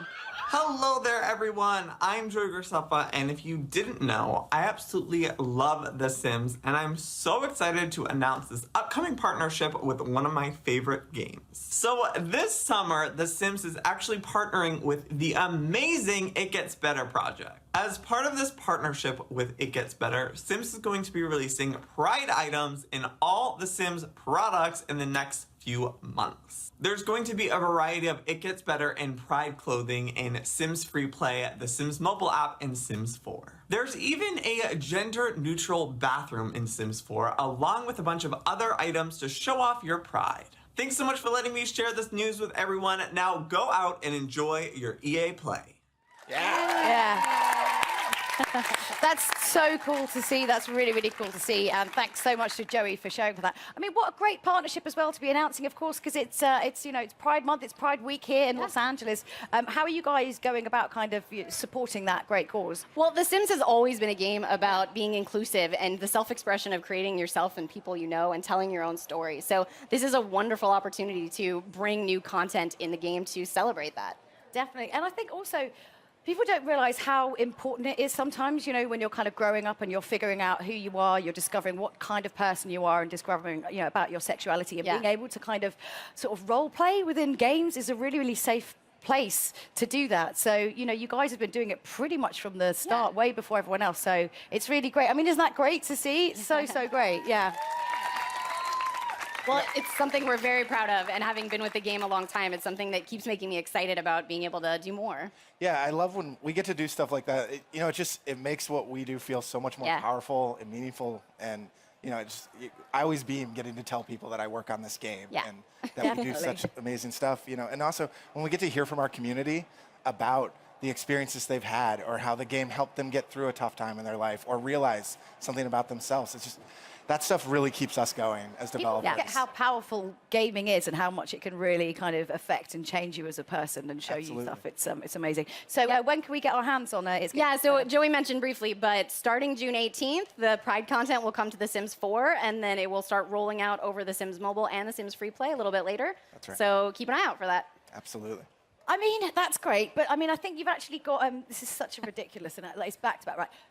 What else? You've got something else that you want to announce in the summer. What's going on? We actually had, I think, 2 more things we wanted to talk about. 2 more things. Two more things. I'm gonna let Lindsay talk about this. All right, so first of all, earlier this year, we announced our partnership with Moschino by releasing a real-world capsule collection of looks inspired by The Sims. I see some of them, and I'm very excited. And we had a hoodie that was actually put into all of our Sims games. So later this summer, we're going to be bringing that fashion and more to the Sims 4 Moschino Stuff Pack. Absolutely. Amazing. Yes. Yeah. So not only are we going to be looking pretty special, but what if we want to kind of go and strut our stuff somewhere else and like really show off the outfits that we've got? Well, so I think one of the things that I'm most excited about in this stuff pack is for the first time, we're actually going to add a career as part of a stuff pack. Okay. And so we've decided the perfect career for this pack is a part-time job as a freelance fashion photographer, so you can capture all those amazing looks your Sims can now rock. That's so me. Yes. Yes. It's going to be fun.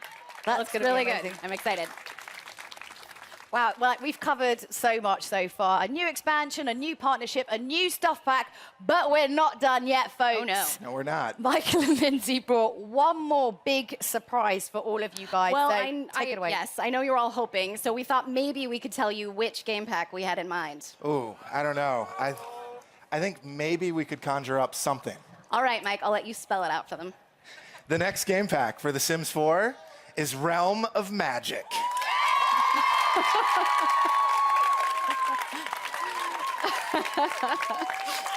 That's amazing. I mean, when are we going to be getting more info on this? I mean, aside from the fact that you just told us just now, and like you only just told us, but when are we getting more info on this? Yes, so we will tell you more about the game pack later this year, so you'll have to wait a little more. But it is coming this fall. It is coming this fall. Yes. Wow. I can't wait. These guys clearly can't wait. So, We've Lindsay had and a Mike. couple community members asking for Yeah. that. Yeah? It's We're a very popular excited. Who request. doesn't love a little bit of magic? Yes, it's true. So big thank you to Lindsay and Michael, and thank you so much for showing us what's next in The Sims 4. So let's just quickly recap this, because there's a few things to get through, and it's hot, and you might have forgotten. So the Island Living reveal trailer is live now. The expansion is playable here at EA Play, and you can play it at home soon. The It Gets Better Pride content starts rolling out, and in a few weeks, and the Moschino Stuff Pack comes out later this summer. So don't forget to check out all The Sims social channels for even more info and launch dates. So that's it for The Sims. It's been an exciting day here with so much news. I can't wait to join the Fan Fest and get my hands on the Island Living expansion pack. So from all of us here, goodbye. We'll see you later.